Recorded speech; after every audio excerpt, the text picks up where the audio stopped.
देते हैं, ठीक है ना वीडियो। नहीं आज कूलर की हवा सीधी लगती है मुझे ना, इसलिए चलो लाइट वाइट जब आएगी ना तब प्रोजेक्टर, हालांकि आज की स्लाइड ज्यादा इंटरेस्टिंग है, लेकिन चलो मैं लैपटॉप उठा के बीच में ना तो मैं स्लाइड दिखाऊंगा। डालोगे कहाँ सीट को आप, सबसे बड़ी समस्या ये है। ऐसे में आप देख लो अगर एडजस्ट हो जाए, क्या सामने डालोगे उनकी जस्ट मुंह के सामने बैठोगे? नहीं बोल के बता, गेट बंद करना पड़ेगा, वो हो जाएगा। गेट बंद करके चलो ठीक ले आओ। मेरे प्रकार से अपना पहले मोबाइल जेब में रखिए, गिर जाएगा जब आप ऐसे बेंड कर रहे हो। हमारा बहुत महंगा मोबाइल खराब हुआ ऐसे महंगा 38 सर बंद क्या नहीं, वीडियो चल रही तो उसकी क्या दिक्कत है, सब व्यवहारिक चीज।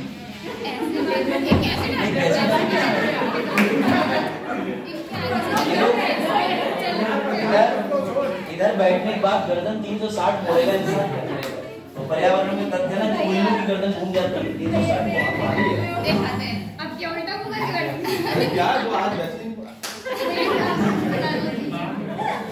चलो, लेकिन हाँ ये है जब सफोकेशन लगे तो ओपन कर लेना। बना आराम तो वही था, मैं कुर्सी से बड़े हो जाते, लेकिन चलो अब बैठ तो भाई का सोनू का ना ओ भाई आओ इधर से, आओ इधर से, उधर सीट पड़ गई, जगह कम हो गई, आओ टिकट लगेगा।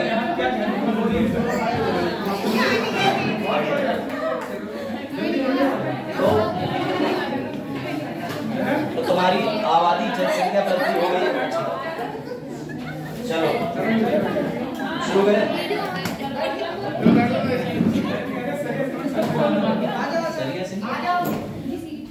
जरन आ जाओ, आप आ जाओ।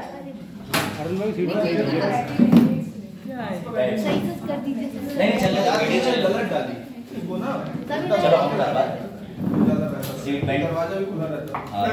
चलो ठीक करवाएं, जल्दी बताओ तब से।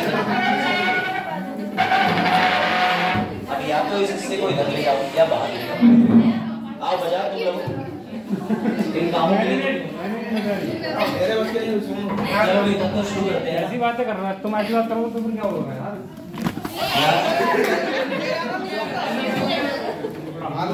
आज वजीफा दिवस तो मैं सबसे प्यारा पैसे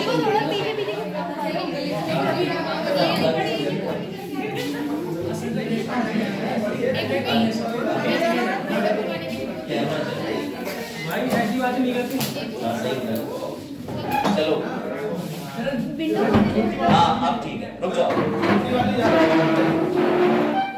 अब ठीक है। अब तब तक इसे डाल लो क्लास में, बाद में एडजस्ट करवा दी जाएगी आगे पीछे। अब बच्चे बढ़ गए तो क्या कर सकते हैं, ये तो मेरे के लिए अच्छी बात है कि बच्चे बिना बायोलॉजिकल प्रोसेस के बढ़ गए, ठीक है।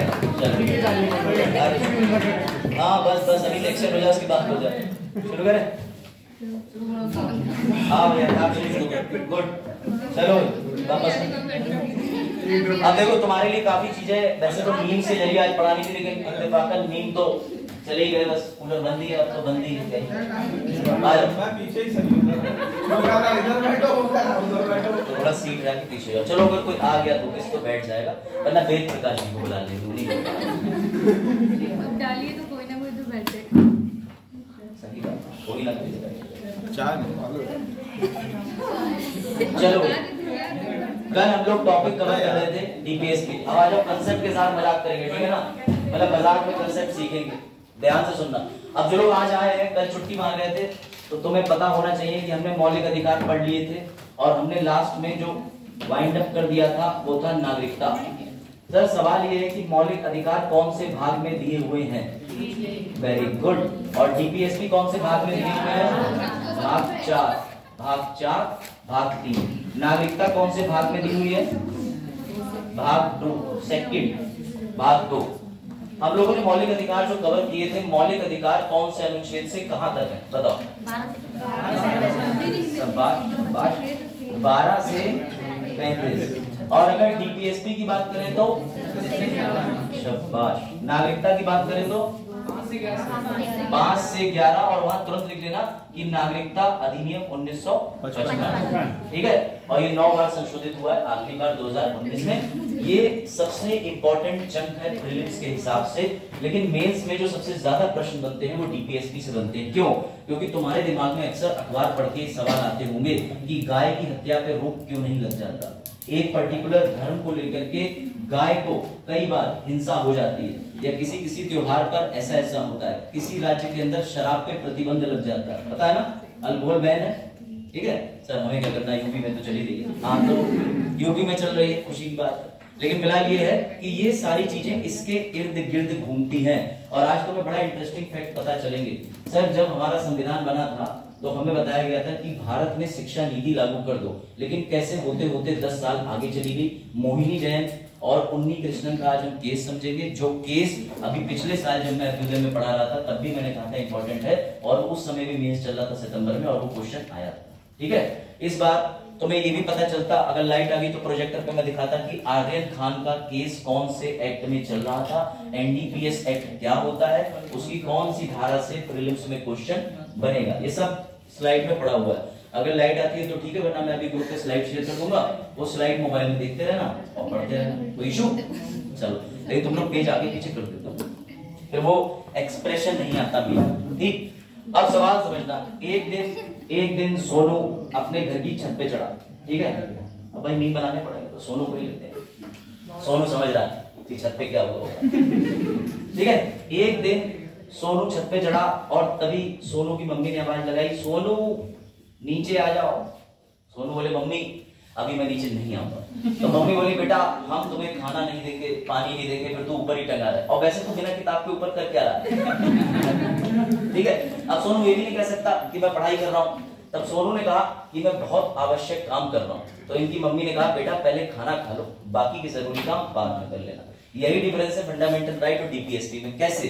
डीपीएसपी के अंदर राज्य तुम्हें चुनाव वाले दिन एक पर्चा देती, पर्चा मैनिफेस्टो, और तुम चढ़ जाते हो छत पे, ये पकड़ो, वहां देख के आओ, बहुत बढ़िया फैसिलिटी अवेलेबल है। तो जनता तुरंत प्रोवोक हो जाती है, क्योंकि वो डीपीएसपी में डाल देते हैं कि हम तुम्हारे लिए ये कर देंगे, ऐसी नीतियां बना देंगे, देश में ऐसी योजना ले आएंगे, हर घर शराब योजना, हर घर नल योजना, पढ़ा है नहीं पढ़ा? हर घर नल योजना, हर घर जल, देखो जल की आवश्यकता मिलानी नहीं पड़ती है, ठीक है। तो भैया हर घर जल योजना, अलग अलग सुविधाएं, हाँ, बेटी बचाओ बेटी पढ़ाओ योजना, इस तरीके की योजनाओं का सरकार लालच देती है, और वो लालच के झांसे में तुम आ जाते हो छत पे। लेकिन मम्मी का पूरा कॉपीराइट है कि तुम्हें वो टेरेस से उतारेंगी, डांटेंगी और खाना खिलाएंगी। अब तुम छोटा सा कंपैरिजन समझो आसान स्टोरी से। फंडामेंटल राइट्स निगेटिव है कि पॉजिटिव, पहले ये बताओ। हाँ, निगेटिव की पॉजिटिव, नकारात्मक सकारात्मक, हिंदी वालों। हाँ, निगेटिव क्यों? मैंने तुमसे जो सवाल पूछा है, ये स्टोरी अभी खत्म नहीं हुई है। मौलिक अधिकार अनुच्छेद 12 से 35 तक, भैया ये पॉजिटिव है कि निगेटिव है, बताओ। क्यों निगेटिव क्यों है, ये बताओ। तो याद रखना कि फंडामेंटल राइट डीपीएसपी में से जब भी कंपैरिजन करने को आएगा तो लिख देना कि मौलिक अधिकार नकारात्मक है। क्यों? क्योंकि ये राज्य आया और राज्य तुमसे कह रहा है कि हम तुम्हें समानता नहीं देंगे, तो तुरंत ही फंडामेंटल राइट आगे आ जा रहा है, दबंग का सलमान खान बनके, और कह रहा है पहले मुझसे टकराओ, मैं रोकूंगा। तो जो चीज राज्य सरकार को, गवर्नमेंट को रोकती है, तो वो गवर्नमेंट के लिहाज से नकारात्मक हुई कि नहीं हुई। लेकिन डीपीएसपी उल्टा है, राज्य के नीति निर्देशक तत्व के पास में जो शक्ति है वो पॉजिटिव है। जैसे जब सरकार सत्ता में आई तो सरकार को, हाँ आ जाओ, सीट है, तो जब सरकार सत्ता में आई तो सरकार के पास में ऑफिस से सीट की खबर पहुंच गई। हाँ बताइए सर, क्लास चल रही, भ्रमण, हाँ बताइए।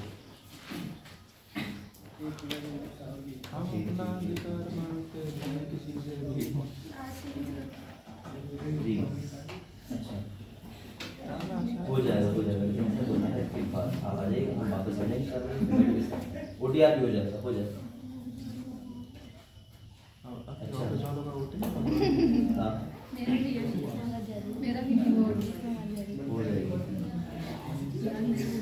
हो जाएगी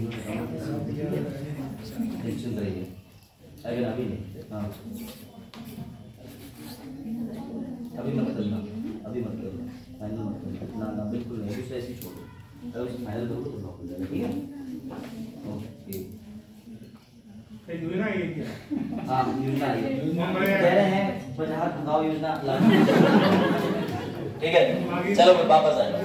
असल में कुछ कभी ऑफिस वाले कोई फॉर्म वॉर्म होता है ना तो हमसे डिस्कस कर लेते हैं कि ऐसा कुछ है।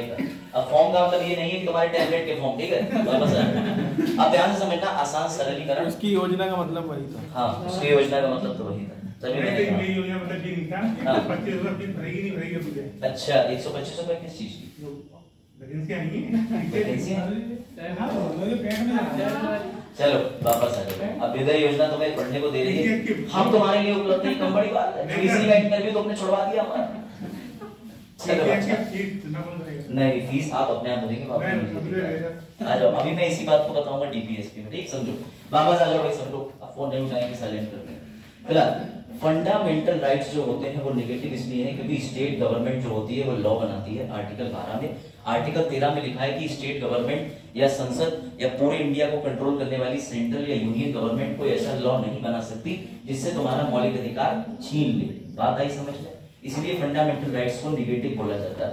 पर डीपीएसपी वो सारी अच्छी बातें हैं जो मम्मा तुम्हें स्कूल जाते समय बताती है कि बेटा जब तुम स्कूल जा रहे हो बोतल से किसी की पानी मत पीना, दूसरे का दिया हुआ खाना मत खाना, उसकी कॉपी मत उठाना, उस गंदी संगति वाले लड़के के साथ मत घूमना, और तुम सारे वो काम कर लेते हो। तो क्या होता है कि ये सारी वो पॉजिटिव चीजें हैं जो तुम्हारी मम्मी कह रही है कि तुम अच्छे अच्छे बन के जाना, अच्छे बन के आना। सेम राज्य का भी यही सीन है कि गवर्नमेंट तुम्हें सपने दिखाती है। गवर्नमेंट कहती है देखो आर्टिकल 38, 39, 40, 41, 42 इस सब में लिखा है कि हम राज्य को आगे लेके जाएंगे। तुम चुनाव का मैनिफेस्टो पढ़ते हो, घोषणा पत्र पढ़ते हो, वोट दबाते हो, लेकिन अगर किसी घोषणा पत्र का कोई वादा पूरा नहीं हो रहा होता है, आलोक इतना गहन चिंतन क्या कर रहे हैं? आलोक कह रहे पिछली बार 2000 की बात हुई थी, टीवी देखे चलो चुनाव कर रहे। चलो तो अगर तुम्हारे पास किसी भी पॉलिटिकल पार्टी का मैनिफेस्टो है और पॉलिटिकल पार्टी अपनी किसी भी योजना या दी हुई बात को पूरा ना करे, क्या तुम कोर्ट जा सकते? नहीं। क्यों कोर्ट क्यों नहीं जा सकते? क्योंकि मुबारक हो पॉलिटिकल पार्टी जो है वो डीपीएसपी की बात कर रही, और डीपीएससी सरकार के बाध्यकारी तो हैं पर जनता लेकर के न्यायालय नहीं जा सकती। ये बात ध्यान रखना। चलो और आसान कर देते हैं। अगर आर्टिकल मैंने कल बताया था, आज जो लोग कल थे वो बता देंगे। आर्टिकल 12 क्या बताता है? किसी को याद है? मौलिक अधिकार का आर्टिकल 12 किसकी परिभाषा देता है? आर्टिकल 36 किसकी परिभाषा देता है? क्या दोनों परिभाषाओं में कोई अंतर है? नहीं। पर क्यों अंतर क्यों नहीं ये बताओ। सर 12 ही शक्तिमान है, 36 भी शक्तिमान है। अरे वाह मजा आ गया। अब तो चल जाएगा बस प्रोजेक्ट। कूलर तो रहने दो, तुम्हारे लिए इतने बढ़िया बढ़िया मीम्स डाल के मेहनत करता हूँ। नहीं आज तो मीम्स देखो, आज चल जाता तो बुरा ही है।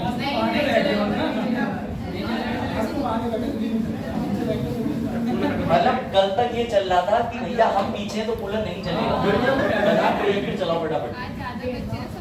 सर आज क्लास का वातावरण थोड़ा सा ज्यादा मतलब ज्यादा बच्चे हैं ना, तो समझिए आप बात को। नहीं ज्यादा बच्चे हैं लेकिन कोई बात नहीं, जब रोडवेज में सवारी जाते हुए जाते तब तो टंकी आ जाते हैं, कोई बात नहीं यार। नहीं तुमसे जितना करता हूँ तो बताओ ना, कर देना। तुम बैठ जाओ, तुम बैठ जाओ। नहीं तुम खराब बात बिल्कुल मत करो भैया। तुम्हारे कोई चोट लग गई तो विभाग तुम्हारा क्लेम करता है, हमारी तो नौकरी चली जाएगी। कहेंगे अरे बजाय छोटे लोग हैं, ये प्रोजेक्ट थोड़ा टेढ़ा ही। चलो दिक्कत वही है। हाँ कौन सी वाली? वो पंखी क्यों बंद?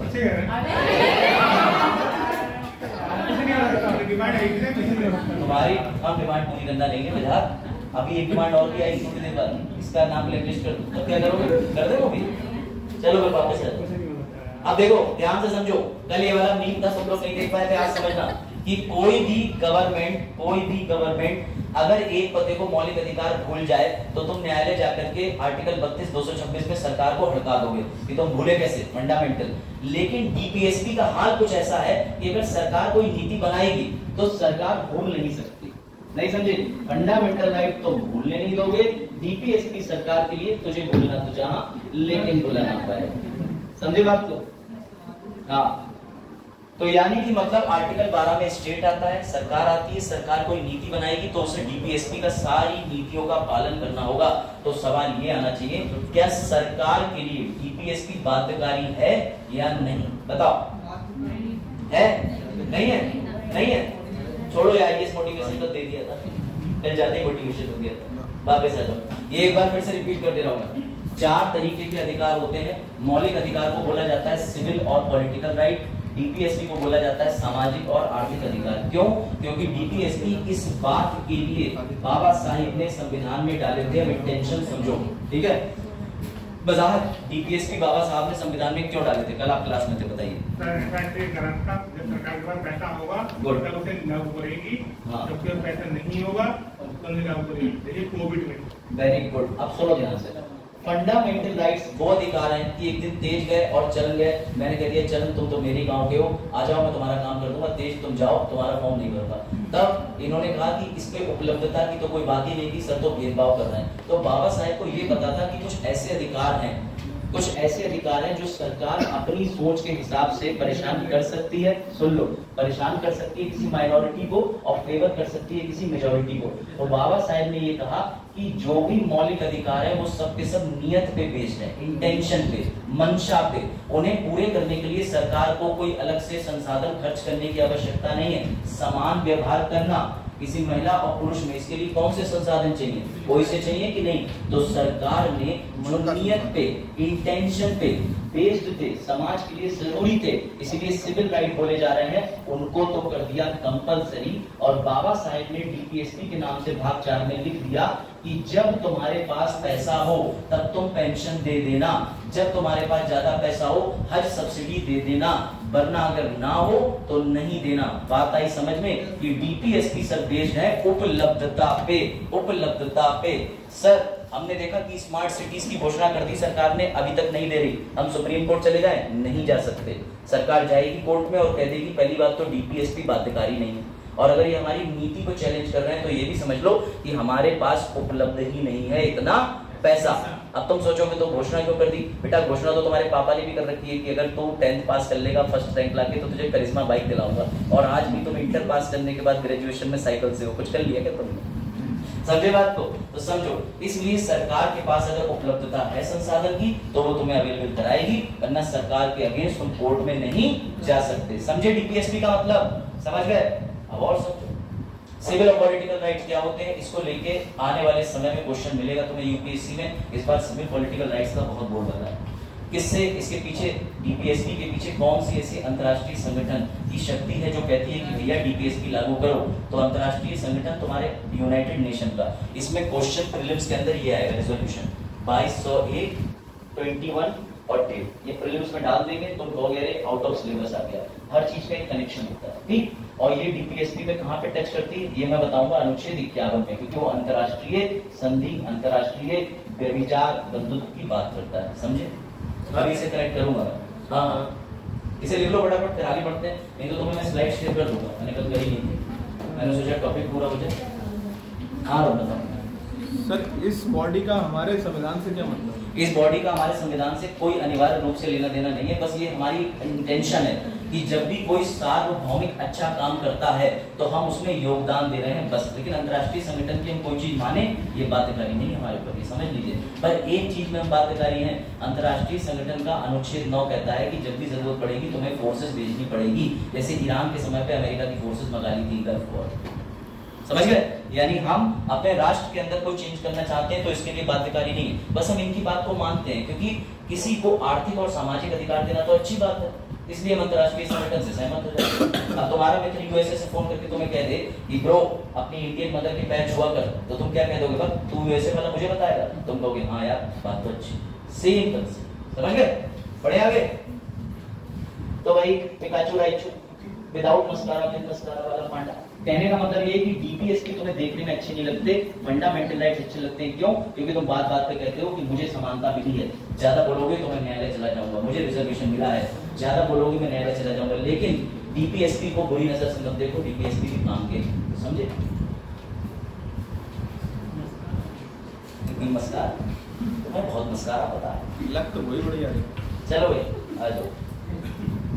अब देखो फिर से मैं रिपीट कर दे रहा हूँ, कल मैंने ये बताया था, ये एग्जांपल समझ लो। हाँ भैया मुझे सब आता है, मैं एक्सपर्ट। चलो ठीक, कल मैंने कंसेप्ट बताया था वेलफेयर स्टेट का।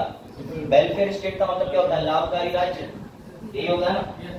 वेलफेयर स्टेट का मतलब समझो, क्या पूरी इंडिया में, अब एग्जांपल है, पूरी इंडिया में तुम ये नहीं चाहते कि लोगों के पास अच्छा पैसा हो, सबके पास सरकारी नौकरियां हो, यानी कल्याणकारी, सबका कल्याण हो, ये चाहता है ना। यही ड्यूटी किसे दी गई है? ये ड्यूटी दी गई है राज्य को, सरकार को, कि सभी लोगों का वेलफेयर करो। तो मेरा एक दोस्त था, उसने मुझे फोन करा, बोले तुम्हारा इंडिया वेलफेयर है? मैंने कहा हाँ। बोले जरा मोदी जी को फोन मिलाओ और उनसे कहो कि मुझे मर्सिडीज स्पोर्ट मॉडल दे दे 12 करोड़ वाला, और एक रोलेक्स वॉच दे दे, वो भी लिमिटेड एडिशन। मैंने कहा क्यों? बोले तुम ही तो कह रहे हो कि डीपीएसपी में लिखा है कि भैया लाभकारी, कल्याणकारी, मेरा कल्याण तो मर्सिडीज से होगा। तो मैंने तुरंत फोन करा अपने नई इंडिया सेंट्रल विस्टा की पार्लियामेंट, जिसमें अभी 2 दिन पहले नया सत्र हुआ है। तो मैंने वहां पे फोन करके पूछा कि कल्याणकारी राज्य क्या होता है? तो सभी ने मुझसे कहा बेवकूफ, कल्याणकारी राज्य का मतलब नहीं पता तुझे? मैंने कहा नहीं। तो उन्होंने कहा बेटा कल्याणकारी राज्य का मतलब होता है सामाजिक और आर्थिक न्याय देना, सामाजिक और आर्थिक न्याय देना। सर सामाजिक का मतलब? बेटा सामाजिक का मतलब ये कि लोगों के साथ समान व्यवहार करना। मैंने कहा ये तो फंडामेंटल राइट में भी लिखा है। बोले बेटा डीपीएसपी में भी फंडामेंटल राइट में कुछ कुछ चीजें मैच करती हैं, लेकिन प्रियम्बल में भी तो जस्टिस शब्द आया है, वहां पे भी तो 3 तरीके के जस्टिस की बात हुई है। प्रस्तावना में कौन से जस्टिस हैं? Social, political, economical. कनेक्शन बना। इसका मतलब सर जब आपने प्रियम्बल पढ़ाया था तब आपने कहा था कि प्रियम्बल जो है एक तरीके से ब्लूप्रिंट है कि संविधान कैसा होना चाहिए। अब हमें प्रस्तावना की सारी छाप या प्रस्तावना की सारी परछाई कहीं मौलिक अधिकार, कहीं डीपीएसपी में देखने को मिल रही है कि नहीं? बताओ, कोई डाउट? कनेक्शन समझे? अगर तुम पे मेंस में क्वेश्चन आ जाए कि कल्याणकारी राज्य क्या होता है, तो तुम फंडामेंटल राइट में डाल दोगे कि सोशली भेदभाव कम करना, आर्टिकल 17, आर्टिकल 23, आर्टिकल 24। डीपीएसपी भी ये कहते हैं कि कल्याणकारी राज्य बनाना। प्रियम्बल भी 3 प्रकार के जस्टिस की बात करता है। मुबारक हो, तुम्हारा मेंस का आंसर बेहतरीन नंबर से कंप्लीट हो जाएगा। कोई डाउट? समझे? तो ध्यान से समझो, ये जो आइलैंड है और ये है सरकार, बोर्ड। बोर्ड का मतलब ये कि तुम्हारी 50 करोड़ की आबादी में से कुछ ही लोगों को तुम्हें 5 साल के लिए इस नाव पे चढ़ा के भेजना है। कंसेप्ट समझो। तुमने क्या करा? वोट दिया। इंडिया में अप्रत्यक्ष यानी इनडायरेक्ट डेमोक्रेसी होती है। डेमोक्रेसी का मतलब लोकतंत्र, हिंदी वालों समझना। लोकतंत्र 2 तरीके का होता है, एक प्रत्यक्ष, एक अप्रत्यक्ष। डेमोक्रेसी इंडिया में जो चल रही है वो अप्रत्यक्ष है। यानी जब मैं पूरे क्लास से पूछूंगा कि तुम खीर खाओगे या हलवा, तो 3 में से कुछ ऐसे भी होंगे जो कहेंगे गुलाब जामुन, नहीं सर रबड़ी मंगा लो, नहीं सर पैसे भले मुझसे ले जाओ पर 1 किलो सेब मंगा लो। तो तुम्हारे बिहाफ पे मैं एक लीडर चुन लूंगा वोट करा के, और वही सारे फैसले लेगा। तो ऐसे हमने कुछ लीडर चुने जो 125 करोड़ की आबादी को दिखाते हैं, विच इज कॉल्ड तुम्हारे एमएलए, तुम्हारे एमपी। बात आई समझ लो? हमने एमएलए एमपी को इस बोर्ड पे बिठाया और हमने कहा ना इस बोर्ड पे तुम बैठोगे तो ये जो धीरे धीरे रास्ता है इस रास्ते से चलते जाना, और जब तुम इस रास्ते से जा रहे होगे तो डिस्कशन करते हुए जाना कि क्या अच्छा करना है, क्या बुरा करना है। संसद यही तो करती है। 5 साल के सत्र में अच्छा बुरा एक रास्ता, एक 5 साल की जर्नी चल रही है। लेकिन अल्टीमेटली वो सभी एमएलए एमपी का उद्देश्य है कि हमारा वेलफेयर स्टेट यानी कल्याणकारी राज्य देना। अब ऐसे में कुछ सांसद या कुछ ऐसे नेता होते हैं जो ऐसी नीति बनाएंगे जिससे तुम्हारा कल्याणकारी राज्य बनने का सपना टूट सकता है। ऐसे में ये 2 बॉर्डर बना दिए हैं बाबा साहेब ने, और ये जो बॉर्डर है ये फंडामेंटल राइट है। यानी इस नाव को कल्याणकारी योजना के पीछे पहुंचाने तक हो सकता है कोई सा एमएलए कहे कि मैं नहीं देना चाहता रिजर्वेशन, तो बाबा साहब ने कहा तुम्हारी औकात नहीं है, तुम इस नाव को इस बैरियर से पार करके दिखाओ, सुप्रीम कोर्ट हाई कोर्ट तुम्हारे मौलिक अधिकार को बचाएगा। कंसेप्ट समझे कि सर ये जो बोर्ड है, सरकार है, लॉ बना रही, ये जो रास्ता है ये 5 साल का संसद का समय है, और इस 5 साल के पूरे टाइम में जो अचीव करना है वो क्या है? वो आइलैंड है, और इस आइलैंड को कल्याणकारी राज्य कहते हैं। लेकिन नाव को सीधा रास्ता देने के लिए कि भटके ना, जाए ना, अपनी मनमर्जी ना करे, कहीं घूमने ना निकल जाए, उसी रास्ते पर रहे, बाबा साहेब ने डाले हैं मौलिक अधिकार। कनेक्शन समझे कि नहीं? हाँ बता क्वेश्चन है, पूछिए। जैसे कि 40 बटे 60 का क्वेश्चन होता है ना, 40 दोबारा बोलिए आपके। 40 बटे 60 है। 40% लोग किसी सरकार को नहीं चाह रहे, 40% वोट लिया है, तो 70 आ गया, क्या अन्याय नहीं किया था? मैं आपकी सारी बातों से सहमत हूँ। मैं तो ये कह रहा हूँ कि आप एक घर में 3 भाई, एक के पास मोटरसाइकिल, एक के पास साइकिल, एक के फटाफट पीछे से टीपे पड़ रही, पढ़ाई कर ले, अन्याय नहीं। जवाब दो। मेरा जवाब लॉजिकल है। आप अपनी अगर परिस्थिति रख के डिफाइन करो, मेरी बात समझो। इंडिया में और कोई तरीका नहीं है। 100 लोग खड़े हुए, उसमें से जिसको ज्यादा वोट दिख रहे हैं भले 20 वोट मिले, बाकी 80 बट गए, लेकिन हमें उसे ही चुनना होगा। मेरी बात समझो बेटा, मैं ये पढ़ा चुका हूँ पिछले साल भी, और जब मैंने प्रीएम्बल के अंदर डेमोक्रेसी पढ़ाई थी, लेकिन ये उस चीज को वहां नहीं लिख के आएंगे जहाँ मेंस में पूछा है, ये उठा करके अलग जा लिखाएंगे। मैं इसका उत्तर दे रहा हूँ। इसका उत्तर सर मुझे नहीं आता, मेरी भी पीएचडी चल रही है, मैं बहुत छोटा है। बाप रे, मुझे पता है कि हमारा आधा घंटा खराब होगा, इसलिए भविष्य के 45 मिनट बचा रहा हूँ। चलो देखो, जरूरी नहीं था मैं सारे आंसर को तुम लोग फिल्मों में सारे टिक करके नहीं आने होते, बता माइनस में जाता है, मैं अपना माइनस बचा। चलो देखो आगे, ठीक है। वेलफेयर स्टेट का कंसेप्ट हमने पढ़ लिया, समझ लिया कितनी है। तुम्हें कंसेप्चुअल चीज मैंने जरा देर में डायग्राम से बता दी, वो दिमाग में घुसी कि नहीं, घुसी कि नहीं। अब तुम फंडामेंटल राइट समझ जाओ कि सरकार इसको नहीं तोड़ सकती, कोर्ट है, लेकिन अगर इस रास्ते तक पहुंचते पहुंचते 5 साल से ज्यादा समय लग गया, 10 साल से ज्यादा समय लग गया, तब तुम कोर्ट नहीं जा सकते। सरकार कहेगी हाँ जी हमारे पास समय नहीं था, 5 साल में हम कहीं का विकास हो ही नहीं पाया, तब तुम्हें कोर्ट देना पड़ेगा, दोबारा वही सरकार लानी पड़ेगी। कोई डाउट? समझे? तो this is called the brain mapping connection technique. अभी आया दिमाग। 5 साल में नहीं होगा। 5 साल में नहीं होगा, सरकार के कार्य या कुछ और? अच्छा चलो देखा सर, 5 साल मिनिमम 2 बच्चे, पल्स पोलियो हो गया, पल्स पोलियो हो गया। चलो सामने देखो।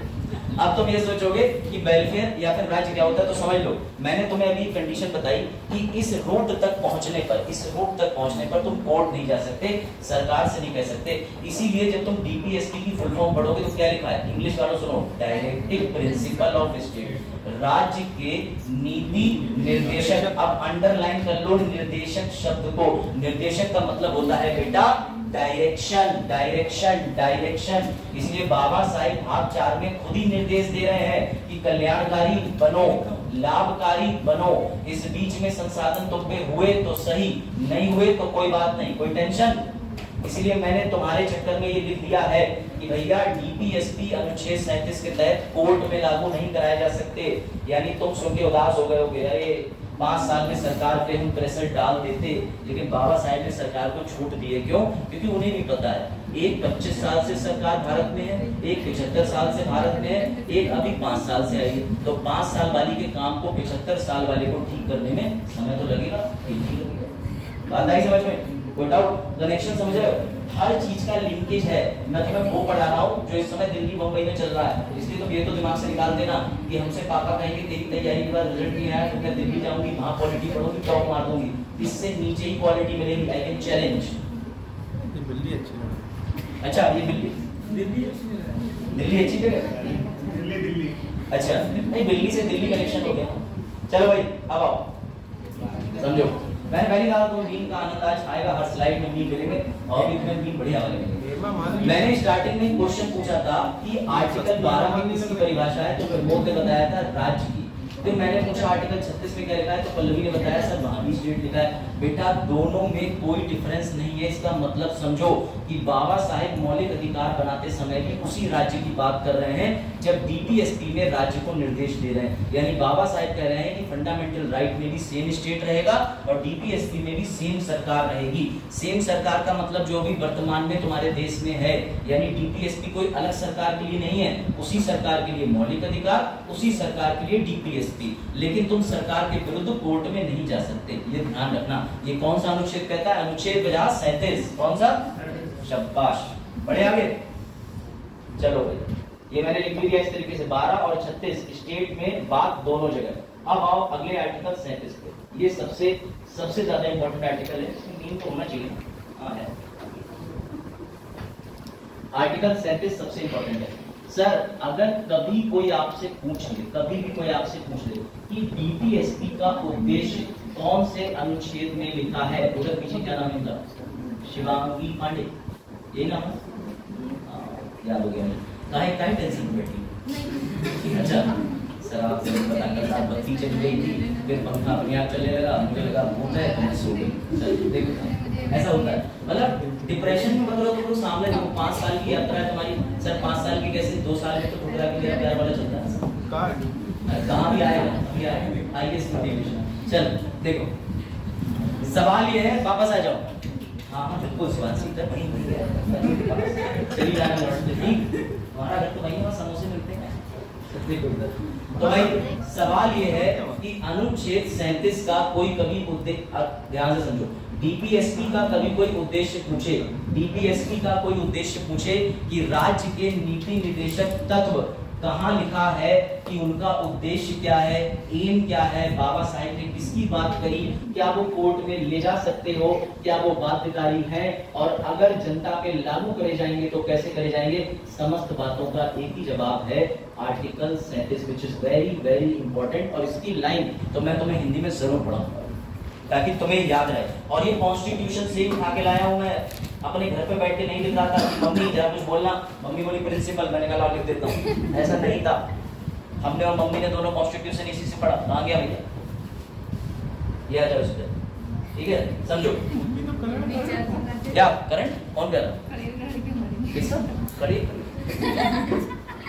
आर्टिकल 37 क्या कहता है, इस भाग में निहित सिद्धांतों का प्रयोग, निहित ये तो छोड़ दो तुम, बस इतना समझो, अदालत द्वारा लागू नहीं किया जाएगा। क्या नहीं किया जाएगा, डीपीएसपी क्यों नहीं किया जाएगा, क्योंकि भैया ये बेस्ड है उपलब्धता पे।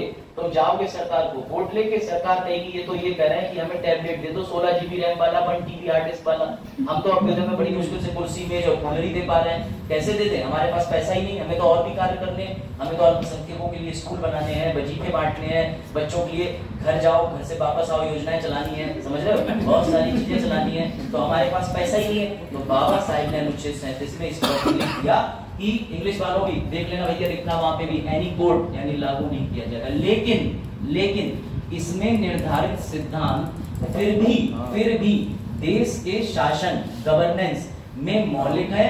अब डीपीएसपी समझो सरकार लागू कैसे करती है, पर इन्हें लागू करना राज्य का कर्तव्य होगा, कानून बनाने में ये सिद्धांत। अगर मैं इसे बिल्कुल एकदम शुद्ध हिंदी में बात करूं तो डीपीएसपी को लॉ बना के इम्प्लीमेंट किया जाता है। सर अब ना हमें कंफ्यूजन हो गई, अभी आप कह रहे हैं फंडामेंटल राइट्स लागू नहीं किए जाते, डीपीएसपी लागू किए जाते हैं, फिर एक कोड ले जाते हैं, नहीं ले जाते हैं, ये सब इतना हौच-पौच हो गया ना सर। सुबह हमने अपनी भैंस के लिए खीरे भी डाले, रोटी भी डाली, चूना भी डाला, सब डाला, भैंस अचानक सब सानी करके खा गई। एक बार आप आसान कर लो तो भैया मुझे पता है तुम्हारे दिमाग में जो चैम्बर है आधा इधर आधा इधर, एक इंस्टाग्राम और एक फेसबुक ने ले लिया, उसे डिलीट करना पड़ेगा, वापस से समझ लो क्लास टाइम में।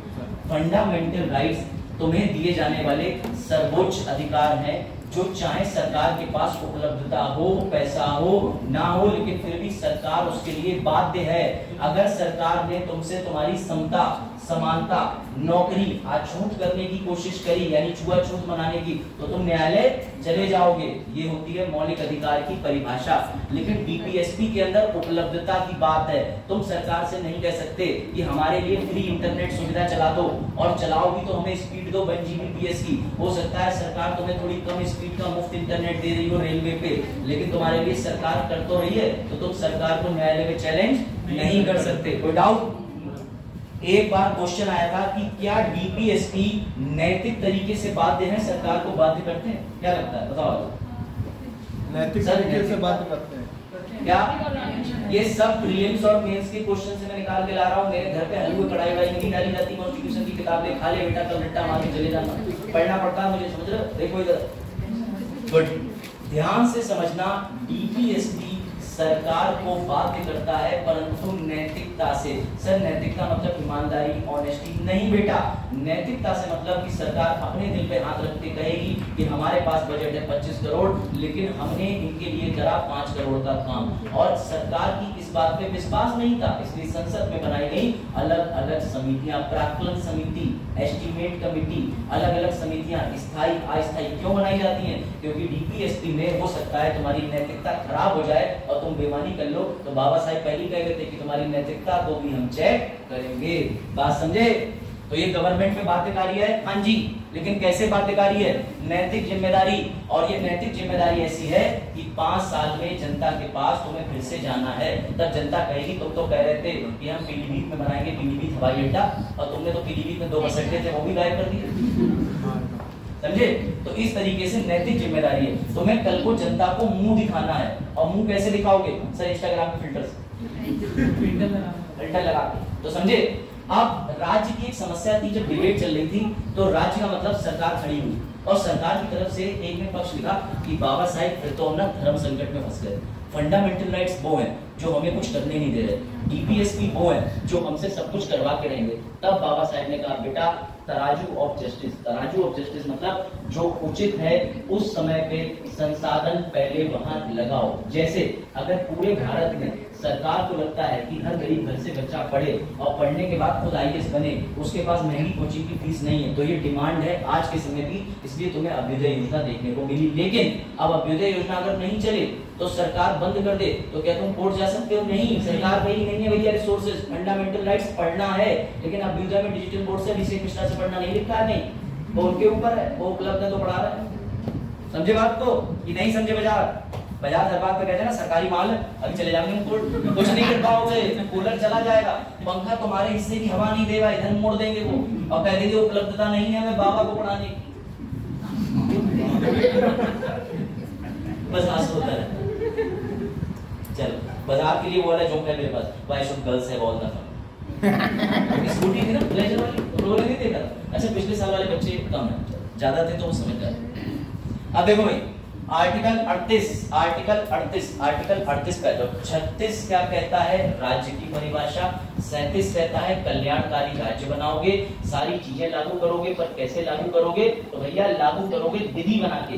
लेकिन आर्टिकल 38 जो है वो तुम्हें ऐसी पावर देता है, एक गेम कर देता है कि तुम डीपीएसपी सुनने के बाद अब चौंक जाओगे। बताओ बाजार एक दिन बाजार अपने हाथ से कुंटल भर पैसा लेके रोड पे जा रहे थे और किसी ने मुखबरी कर दी। अभी मैंने देखा है बाजार के पास गुलाबी नोट और हरे नोट थे, उसमें गांधी जी वगैरह थे, असली लग रहे थे, और बाजार अपने घर पे ले गए। तभी अचानक से बाजार के घर पे नीली बत्ती वाली गाड़ी आई, ट्यू ट्यू ट्यू, और वो उतरी, उससे ईडी वाले उतरे, टैक्स वाले उतरे और उन्होंने बाजार का जब्त कर लिया, बाजार का 2 करोड़ रुपया और लेके चले गए। अब जरा मेरी बात ध्यान से समझना, किसने पावर दी कि तुम बाजार के घर में घुसो और 2 करोड़ रुपया लेके चले जाओ? तो ध्यान से समझ लो, ये आर्टिकल 38 जो है इसने बहुत बड़ा खेल कर दिया। और जब आर्टिकल 38 ने 1978 में अपने अंदर दूसरा क्लॉज जोड़ा था, मोरारजी देसाई जब सरकार आई उससे पहले सरकार थी प्राइम मिनिस्टर इंदिरा गांधी जी की। इंदिरा गांधी जी ने संविधान को कुल मिलाकर के सीमित कर दिया था और अपने आप को सुप्रीम कर लिया था। वो हमेशा ये सोचती थी कि मैं आर्बिट्रीनेस हूँ, मतलब मुझे जो करना है वो मैं संविधान में चेंज करके रहूंगी, तुम्हारे बस की हो तो तुम करके दिखा दो। जब मोरारजी देसाई सरकार आई, क्योंकि इंदिरा जी ने जितने संशोधन करे वो 42 में थे, 42 1976 में, याद रखना। जब उनकी सरकार गिरी, सरकार गिरने के बाद मोरारजी साहब की सरकार आई तो 1978 में मोरारजी सरकार ने उनके सारे फैसलों को पलटने की कोशिश करी। अब इंदिरा जी ने प्रस्तावना में बदलाव कर दिया, विधि में बदलाव कर दिया, उन्होंने कह दिया मैं गरीबी मिटाना चाहती हूँ, लोगों को गरीब से अच्छा अमीर बनाना चाहती हूँ। तो मोरारजी देसाई बोले अब हम तुम्हें प्रैक्टिकली करके दिखाते हैं कि अमीर को गरीब और गरीब को अमीर कैसे बनाते हैं। उन्होंने 38 में 2 जोड़ दिया, साफ साफ लिखा है 44वां संविधान संशोधन 1978। और सुनो क्या लिखा, उन्होंने लिखा राज्य विशेष रूप से आय में असमानताओं को कम करने का प्रयास करेगा और न केवल व्यक्तियों के बीच बल्कि विभिन्न क्षेत्रों मीडिया वाला एक व्यक्ति जिसके घर ईडी का छापा पड़ा था, मीडिया एक क्षेत्र है, व्यक्ति तुम खुद हो, दोनों को कवर करा है, संस्था को भी व्यक्ति को भी, ध्यान से समझना एक एक वर्ड में रहने वाले या विभिन्न व्यवसायों में लगे समूह के बीच की स्थिति, सुविधाओं, अफसरों का मतलब समझते हो, करप्शन, किसी ने तुम्हें कार दे दी, एसी दे दी, वो भी खोल के ले आएंगे तुम्हारे घर से, ये सारी चीजों को खत्म करने का प्रयास करेगा। और जैसे ही ये आया तो बस इनकम टैक्स वाले बोले फिर और क्या चाहिए, अब हम खोलेंगे तुम्हारे घर की एसी, तुम्हारे घर से उठाएंगे नगद पैसा, और मुबारक हो। कब यूपीएससी प्रीलिम्स इस पे क्वेश्चन बना दे ये वही जानता है या फिर वो जानता है जो इनकम टैक्स की चीजें पढ़ेगा। और अभी 2 साल से ईडी और इनकम टैक्स और सीबीआई बड़ी चर्चा में रहे हैं, तो तुम्हारे लिए उत्तर प्रदेश स्पेशल वाले अभिषेक मिश्रा जी ने निकाला है इनकम टैक्स एक्ट की धारा 132 जो प्रीलिम्स में आ सकती है। आईएएस के ग्रुप डी पैट परीक्षा भी नहीं पढ़ाता हूं मैं कि सर पैट में तो कुछ हुआ है, बसो परीक्षा वाली से ईपीएस नहीं पढ़ाई तो भैया नहीं मिलेगा, तो कुछ भी नहीं मिलेगा।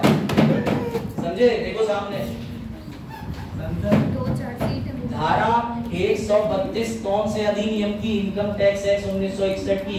मोरारजी देसाई साहब आए, बोले हम राज्य की कल्याणकारी बनाने के लिए सारी असमानताएं खत्म कर देंगे इंदिरा जी, और देखो कैसे खत्म करते हैं। और तब से आज तक तुम अपने घर पे रिश्वत की रसीद नहीं होती, अगर पैसे की रसीद नहीं है तो बेटा तैयार हो जाना, वो लोग आएंगे कहेंगे क्रैक्स हमें दे दो, ये हमारा हो गया, रसीद दे दो।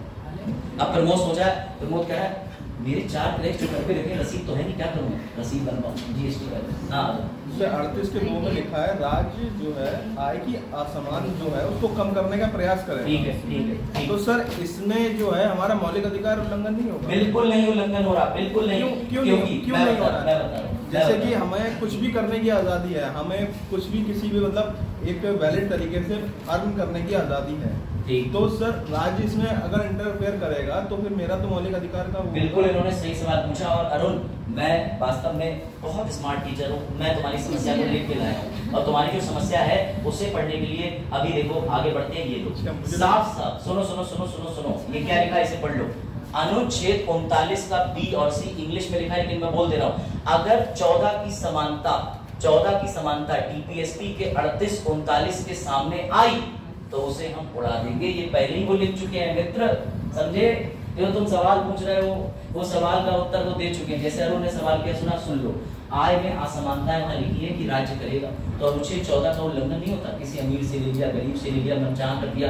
तो भैया इंदिरा गांधी जी जो है पहले ही इस बात को डाल रही थी, लेकिन उसे हटाया नहीं मोरारजी देसाई ने, क्योंकि उन्हें भी पता था जब हम रेट डालने जाएंगे लोग कहेंगे हमसे क्यों ले रहे हो, वो सेठ है उसके घर से पैसा उठा लाओ ना, ज्यादा अमीर है। तो उन्होंने साफ साफ लिख दिया कि आर्टिकल 31C 39 का बी और सी जो आय से संबंधित समानताओं और तमाम चीजों पे आर्टिकल 14 का वायलेशन नहीं माना जाएगा। अरुण क्लियर? डाउट? अरे यूपीएससी वाले हाँ तो अगर ऐसा वो बना सकते हैं, कहाँ लिखा है कि रुपए देंगे? कहीं रुपए नहीं, मतलब बना दे हो सकता है। नहीं, उसके पीछे कारण है। अगर इनको जैसे सवाल है उसे जस्टिफाई कर दे रहा हूँ।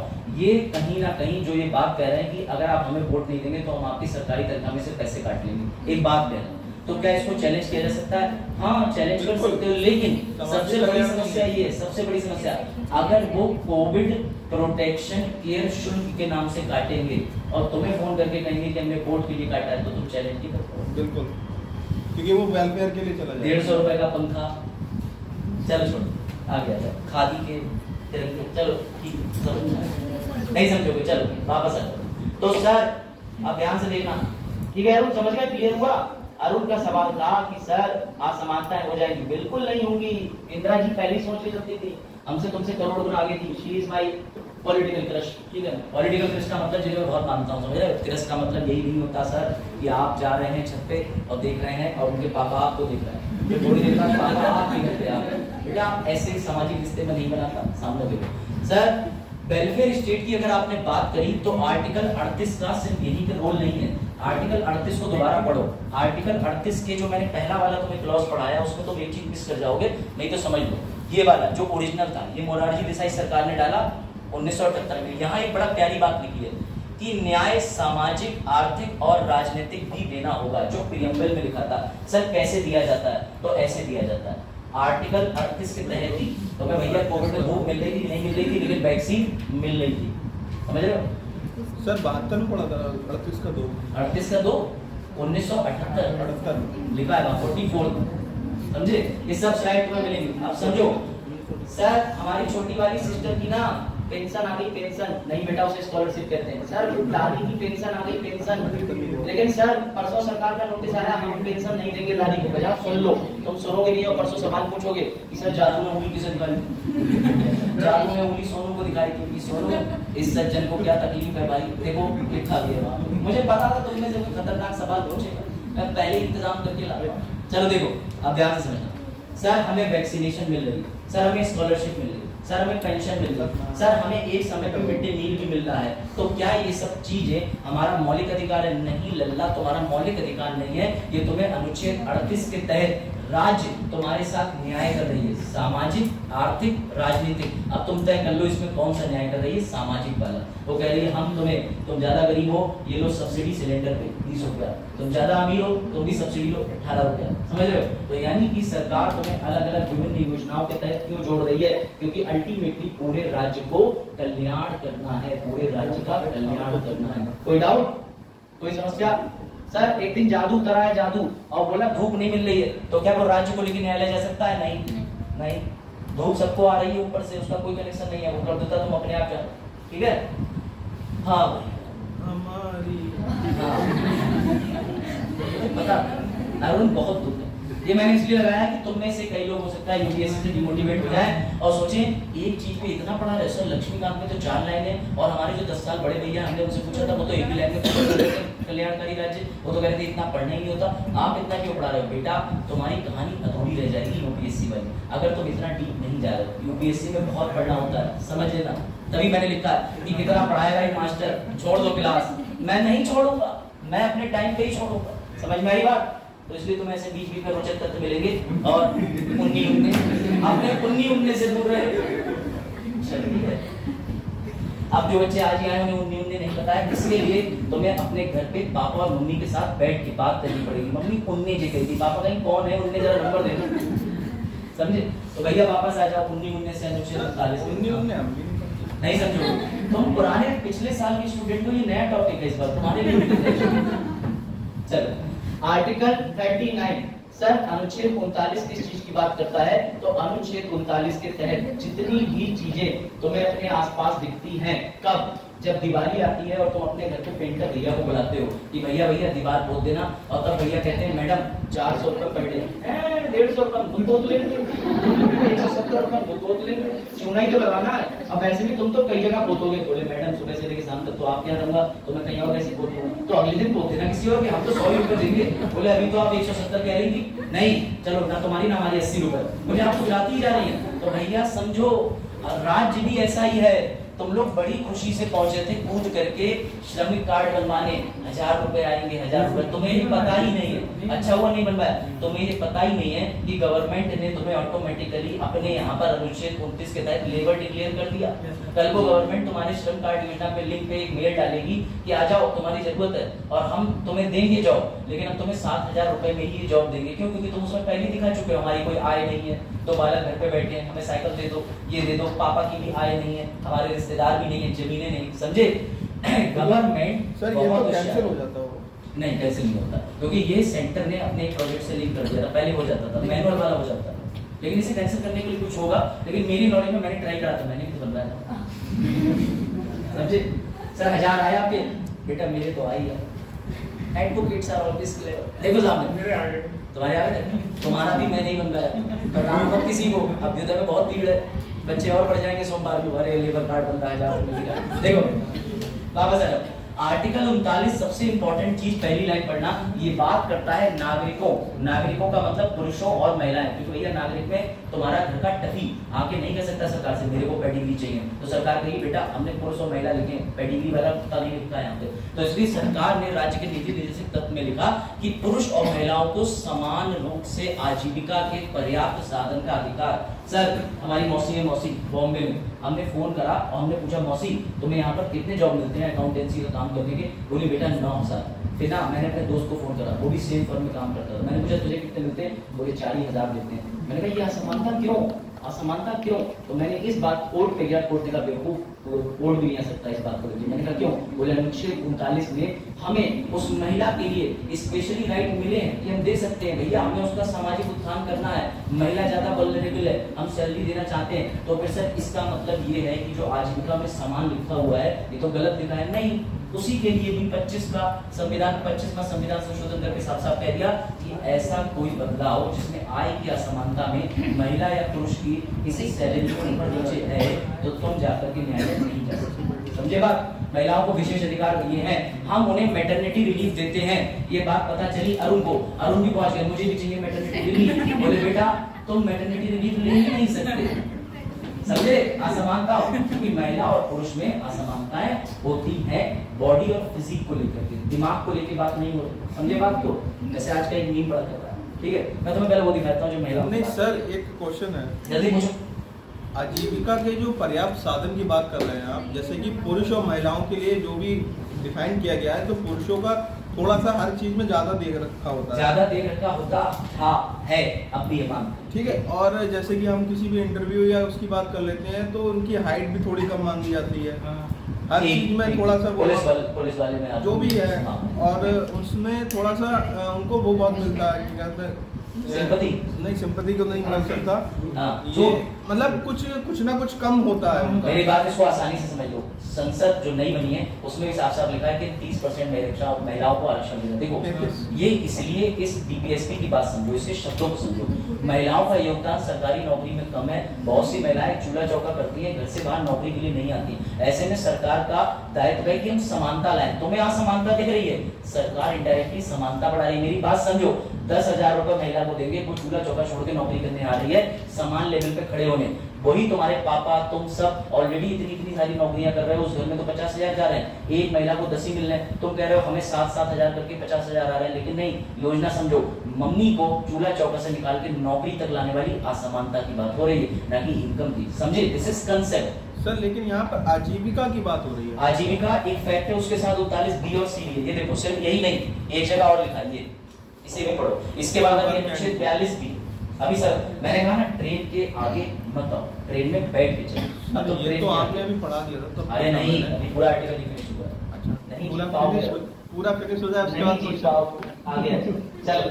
तुम्हारे लिए एक आर्टिकल में समझाता हूँ। तुमने कभी ये सुना है कि किसी महिला से, मान लो आप रोड चलते कहते हो पागल हो, तो महिला आपके ऊपर एफआईआर लिखवा सकती, बुरा मान जाएगी। अब तो मैं दिखाता हूँ कि फ्रीडम ऑफ स्पीच का उल्लंघन है और कितना मजेदार है, समझो तुम्हें आनंद आएगा। सर करेड़ गड़ेड़ के मारे। हाँ नहीं, वो एक अलग इशू।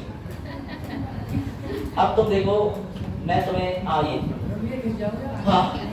एक महिला से कहोगे कि पागल है क्या, तो वो कहेगी गुस्सा, लेकिन हमारे बादशाह भैया कह रहे हैं पागल है, पागल है, पागल है।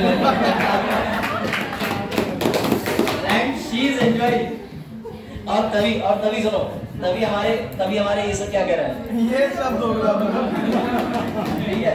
अब मैंने इसे जो आंसर फिट करा था, इसे मैं मेंस के लिए लेके आया था। मेंस के लिए समझो, मेंस में हो सकता है तुम्हें सरकार की पॉलिसी को क्रिटिसाइज के लिए 2 लाइन लिखनी पड़े, वही चीज को तुम्हें अच्छा भी दिखाना है, बुरा भी दिखाना है, एंड में लाके निष्कर्ष कर देना है। तो तुम्हें ये दोगलापन, जिसे डिप्लोमेसी कहते हैं, आंसर में तटस्थ होना कहते हैं, बैलेंस होना कहते हैं, वो लिखना पड़ेगा, मीन याद रखना, ठीक है। मेंस के आंसर की संरचना के लिए मैंने ये मीन बनाया है, समझे तुम लोग। क्रिएटिविटी का अद्भुत नमूना। हाँ सर, आज समझ में आ गया, अभी बहुत कुछ है, अगर समय रहा तो गांधी जी से भी मिलवाएंगे। चलो यार सर, मिलना नहीं है, अभी मिलने में टाइम। तो समझे, मेंस के आंसर को मीम्स में कन्वर्ट करने वाले लोग। अब देखो ध्यान से, अनुच्छेद 39 में हमने कहा कि हम हर तरीके की असमानता है, आजीविका को खत्म कर देंगे। लेकिन फिर भी अरुण देखो, इंग्लिश में मैंने वहां पे लिखा है जेंडर जस्टिस और इक्वलिटी देना है। जैसे महिलाओं को पुरुषों के समान लाके खड़ा कर देना। एग्जांपल एनडीए वाला केस मैंने बताया था, लेकिन सब भूल गए। एनडीए में महिलाओं की एंट्री पर रोक थी, लेकिन जब जजमेंट आया तो उसमें हमने महिलाओं को आर्मी में दे दिया कि भैया तुम जा सकती हो। क्यों? क्योंकि हमें समानता लानी थी। और मौलिक अधिकार भी कभी कभी चीज होती है और डीपीएसपी भी होती है। जब दोनों चीजें आ जाती है तो फिर सरकार पे ज्यादा प्रेशर आ जाता है। ये अभी कोर्ट भी चले जाएंगे और डीपीएसपी भी कह रही है कि लॉ बनाओ, तो सरकार कर देती है। दूसरी एक बात और याद रखना जो इसमें इंपॉर्टेंट है आपके लिए, सबसे इंपॉर्टेंट ये आता है कि सर हमने ये देखा फैक्ट्री में एक कर्मचारी काम कर रहा है और फैक्ट्री की कंडीशन बहुत ज्यादा खराब है। खराब का मतलब ये फैक्ट्री के अंदर बिल्कुल जगह जगह काली चिपकी हुई है, वहां पर कॉकरोच घूम रहे हैं, लेकिन ऐसी असहनीय जगह पे भी व्यक्ति को काम करना पड़ रहा है। तो राज्य को तो बनाना है कल्याणकारी, तो इसलिए अनुच्छेद 39 साफ साफ इस बारे में भी पहले अनुच्छेद में कह रहा है कि आजीविका का मतलब यहाँ पर सिर्फ ये नहीं है कि जीवन जीने का, लाइवलीहुड के अंदर वो भी आ जाता है कि तुम्हें समान परिस्थिति भी देना। इसीलिए सरकार ने इसको सफल बनाने के लिए बनाया फैक्ट्री अधिनियम 1948, न्यूनतम मजदूरी दर अधिनियम 1897। जितने भी ये एक्ट निकले हैं वो सब डीपीएसपी से निकले हैं। क्यों? क्योंकि सर अनुच्छेद 37 कहता है कि सरकार डीपीएसपी का पालन करेगी। कैसे करेगी यादव? विधि बनाकर। कोई डाउट? यानी सर हम जितने एक्ट देख रहे हैं, हाँ जी आप जितने एक्ट देख रहे हो, सर बच्चों के लिए जेल में अलग रखा जाता है जिसे जुवेनाइल जेल कहते हैं। ये लिखा है साफ साफ, बच्चों को स्वस्थ तरीके से स्वतंत्र और सम्मान की स्थिति विकसित होने के अवसर और सुविधाएं दी जाएंगी, उनके लिए अलग जेल बनेगी। भले ही उन्होंने कोई अपराध करा है। ये सारी की सारी चीजें जो लॉयर्स जानते हैं, जो कॉन्स्टिट्यूशन पूछता है, वो सब डीपीएसपी में लिखी है और लॉ इसी से बनता है। किसी को सजा देने का अधिकार ये भी डीपीएसपी से आता है। किसी के लिए फैक्ट्री की कंडीशन, पटाखों पर रोक लगाने के लिए तुम्हारा हरित ट्रिब्यूनल प्राधिकरण आयोग जो बना बैठा है दिल्ली में, ऐसी बहुत सी चीजें डीपीएसपी से आती है। यहाँ तक समझ में आया? जहाँ कंसेप्ट आता है वहाँ तुम लोग बोर होना शुरू हो जाते हैं। लेकिन तो, सर पटाखे वाली बात पे हम कहते हैं कि क्या कहते हैं, इससे मतलब लोगों का मौलिक अधिकार भी तो उल्लंघन हो? बिल्कुल नहीं होता है। क्या अब मैं तुम्हें बड़ा स्पष्ट जवाब दे रहा हूँ, भावनाओं को बुरा लगे तो लोगे, लेकिन बड़ा स्पष्ट। क्या जब राम जी, प्रभु राम जी उस समय अयोध्या वापस आए थे, पटाखे थे? कहाँ से मौलिक अधिकार हो गया? आप धार्मिक, जब सबसे पहली बार, हाँ तो पूछो, पहले अपना प्रश्न पूछो। तो पटाखों को मौलिक से जोड़ रहे हो, पटाखे कितना धार्मिक में आएंगे ना? मैं उसको नहीं जोड़ रहा, मैं ये कह रहा हूँ, मैं कोई भी अगर कोई भी समुदाय एक अपनी उत्साह के लिए वो कार्य कर रहा है, तो उसको रोकना एक तरह का बंदिश लगाना नहीं हो जाए। बिल्कुल सही बंदिश है। सुनो, ये जो पर्यावरण है वो 125 करोड़ और 700 करोड़ लोगों का है। तुम्हारी जहाँ तक नाक जाती है वहां तक तुम्हारे अधिकार है। जिस मोमेंट तुमने दूसरे की नाक टच कर ली, तुमने फंडामेंटल राइट ब्रेक कर दिया। एग्जैक्टली कोर्ट में हम लॉयर्स यही कहते हैं कि सर इनने उस महिला का हाथ पकड़ा, तो जब महिला इनके घर अपनी मर्जी से कुछ चली गई तब पकड़ा। आप समझे मेरी बात? समझो, ये जो पर्यावरण अभी तुम बैठे हुए हो, ये क्लासरूम सबका है। इस कूलर को ही ले लो, आधे बच्चे कूलर चलाने की बात कर रहे हैं, आधे बच्चे कह रहे हैं नहीं, हवा खाना तुम्हारा मौलिक अधिकार है, राइट टू एयर, समझ गए? लेकिन वो एयर तुम सबके पब्लिक प्लेस पे होते हुए सबका हक है कि जो समान रूप से खाएंगे नहीं। हाँ, आप अपने निजी घर पे एसी लगाइए, सामने बैठिए, बिना वस्त्रों के और वस्त्र के बैठिए। समझे? फिर एसी पे भी तो रोक लगनी चाहिए। एसी पे लगी है, एसी पे कंडीशन 24 डिग्री टेम्परेचर सेट हो चुका है, उससे नीचे नहीं जा सकते। ये सुप्रीम कोर्ट ने 2016 में लगा दिया था। और मैं जब से पैदा हुआ पढ़ी ना चलो पढ़ना। इसमें सुप्रीम कोर्ट की गाइडलाइन थी कि एसी से पर्यावरण को नुकसान पहुंच रहा और एसी से कार्बन और ये सब एमिशन होता है, तो उसने उसका टेम्परेचर फिक्स कर दिया। सर टेम्परेचर फिक्स करने की बात नहीं, कि एसी को जैसे पटाखे की तरह बैन करा गया वैसे ही बैन करना चाहिए, क्योंकि हार्मफुल तो है वो, चाहे 24 डिग्री पे लगाएंगे या बिल्कुल मैं भी बताऊं, लेकिन उसके पीछे कंडीशन है, संसद के अंदर उन्हें भी तो बैठना है, गर्मी उन्हें भी तो लगती है, इसने बनाया। समझे? हर बात को सोचने पे आपको जवाब मिल जाएगा। हाँ सर, जुवेनाइल के बारे में आपको ज्यादा ही बता रहे थे। हाँ जी, स्टेट गवर्नमेंट पे तुम्हारे सर एक प्रोजेक्ट बना चुके हैं उत्तर प्रदेश सरकार हेतु जुवेनाइल पे, तो इसके लिए मुझे सम्मानित भी किया गया। तो पिछले साल बच्चे थे वो जाते थे। अब पता मुझे थोड़ी देर बाद बाहर जाके क्या करोगे जाके मास्टर के नोट्स में यार। चल देखो, वायरल कर देंगे। तो फिर सुनो ध्यान से। सबसे बड़ी बात यह है कि तुम लोगों ने आर्टिकल 31 के अंदर एक अधिकार पढ़ा था, जो होता है अनुच्छेद 31 का ए, 31 का बी और 31 का सी। मैंने आपको 31 का ए और बी से जोड़ के बेसिक स्ट्रक्चर मूल बताया था, ढांचा। अब जो आज आए वो भूल गए होंगे। बस मैं यहाँ पे अपनी बात को बहुत छोटे में कॉन्ट्राडिक्ट कर रहा हूँ, जो मैंने अभी बताई थी कि जब मोरारजी देसाई साहब ने वो इंक्लूड किया, तो अरुण का जो सवाल था वो सवाल अब मैं आपको बताने वाला था कि असमानता हो जाएगी ना, तुम रेट डालने जा रहे हो। तो पहले ही इंदिरा गवर्नमेंट ने 31C लिख दिया था, और 31C साफ साफ कहता है कि 14, 19, 21 पर हमारी असमानता का प्रभाव नहीं पड़ेगा। यानी यहाँ पर डीपीएसपी फंडामेंटल राइट से भी एक कदम आगे चला गया, ये ध्यान रखना। लेकिन सिर्फ एक ही ऐसा अनुच्छेद है 39 का बी और सी, जो फंडामेंटल राइट को भी ओवर रूल कर रहा है, बाकी कहीं नहीं करता, ध्यान रखना। समझे कि नहीं? जो नहीं समझे कोई बात नहीं बेटा, घर जाओ, गर्मी बहुत हो रही है, सो जाओ। अब आ जाओ 31C के बाद भी, उसके बाद 39। हाँ 839 ए सुना है। अच्छा चलो, अब इस पे एक व्यवहारिक प्रश्न पूछता हूँ मैं, क्या सुनना होगा? दीपमाला ने अपने पड़ोसी को देखा, उसकी स्थिति बड़ा दयनीय थी और उसके ऊपर 2 आपराधिक मामले चल रहे थे, ठीक है? अरे दीपमाला ऐसी जगह रहती है अपराधियों के बीच? दीपमाला कह रही तो क्या हुआ सर, मेरे पास लॉयर है, यही मुझे सुनना। चलो समझो, तो दीपमाला अपने पड़ोसी के पास गई, बोली तुम्हारे ऊपर इतने आपराधिक मुकदमे चल रहे हैं, तुम न्यायालय क्यों नहीं जाते हो? तुम तो घर पे बैठे हो, तुम्हें पुलिस ले जाती है, 2 दिन में पुलिस तुम्हें 5 स्टार फैसिलिटी देती है, पनीर खिलाती है, वापस छोड़ जाती है। ऐसा तुम्हारे साथ हर हफ्ते होता है, तुम एक बार में अपना वकील करके केस क्यों नहीं लड़ लेते? तो उसने कहा बिटिया मैं बहुत गरीब हूँ, मेरे पास बिल्कुल कोई पैसा नहीं। तब इन्होंने उसे परिचय कराया दूरदर्शन की आवाज में कि तो क्यों परेशान हो, तुम्हें मिला है अनुच्छेद 39 से, तब उसने कहा कैसा 39 है? इन्होंने कहा अगर तुम्हारे पास नहीं है वकील, नहीं है गाड़ी, नहीं है दौलत, लेकिन तुम्हारे पास है राज्य की बड़ी हुई शक्ति, अनुच्छेद 39 है जो साफ साफ कहता है निशुल्क कानूनी सलाह तुम्हें मिलेगी अगर तुम गरीब हो। सर जमीन के मैटर में हमें मिलेगी? बिल्कुल नहीं, बिल्कुल नहीं। तुम्हारी 1 करोड़ की जमीन के लिए तुम जा रहे हो तो तुम गरीब कहाँ से हो? समझ रहे हो? आपराधिक मामलों में मिलेगी, आपराधिक मामलों में। सर हत्या कर दी, वो हत्या कैसे हुई हमें भी नहीं पता, धोखे से हो गई, अब हमें कोई वकील तैयारी नहीं हो रहा, तब तुम्हें नालसा एक संस्था है, यानी राष्ट्रीय विधिक परामर्श एक अथॉरिटी होती है, वो हर जगह होती है, हाई कोर्ट की अपनी होती है, और जो भी तुम्हारे यहाँ जिला न्यायालय है उनके पास अपनी होती है। मैंने इसमें 3 महीने काम करा है बतौर स्कूल के प्रोजेक्ट इंटर्नशिप में। इसमें बहुत से लोग आएंगे, हमारी बीवी मारती है, बीवी के नीचे हमें पीटते हैं, तो उसके बाद हमें निस्तारण कराना होता है। फिर मैंने कहा कि तुम दोनों एक दूसरे को पीट सकते हो, ये तुम्हारा मौलिक, पर इसके लिए लड़के बाहर क्या था?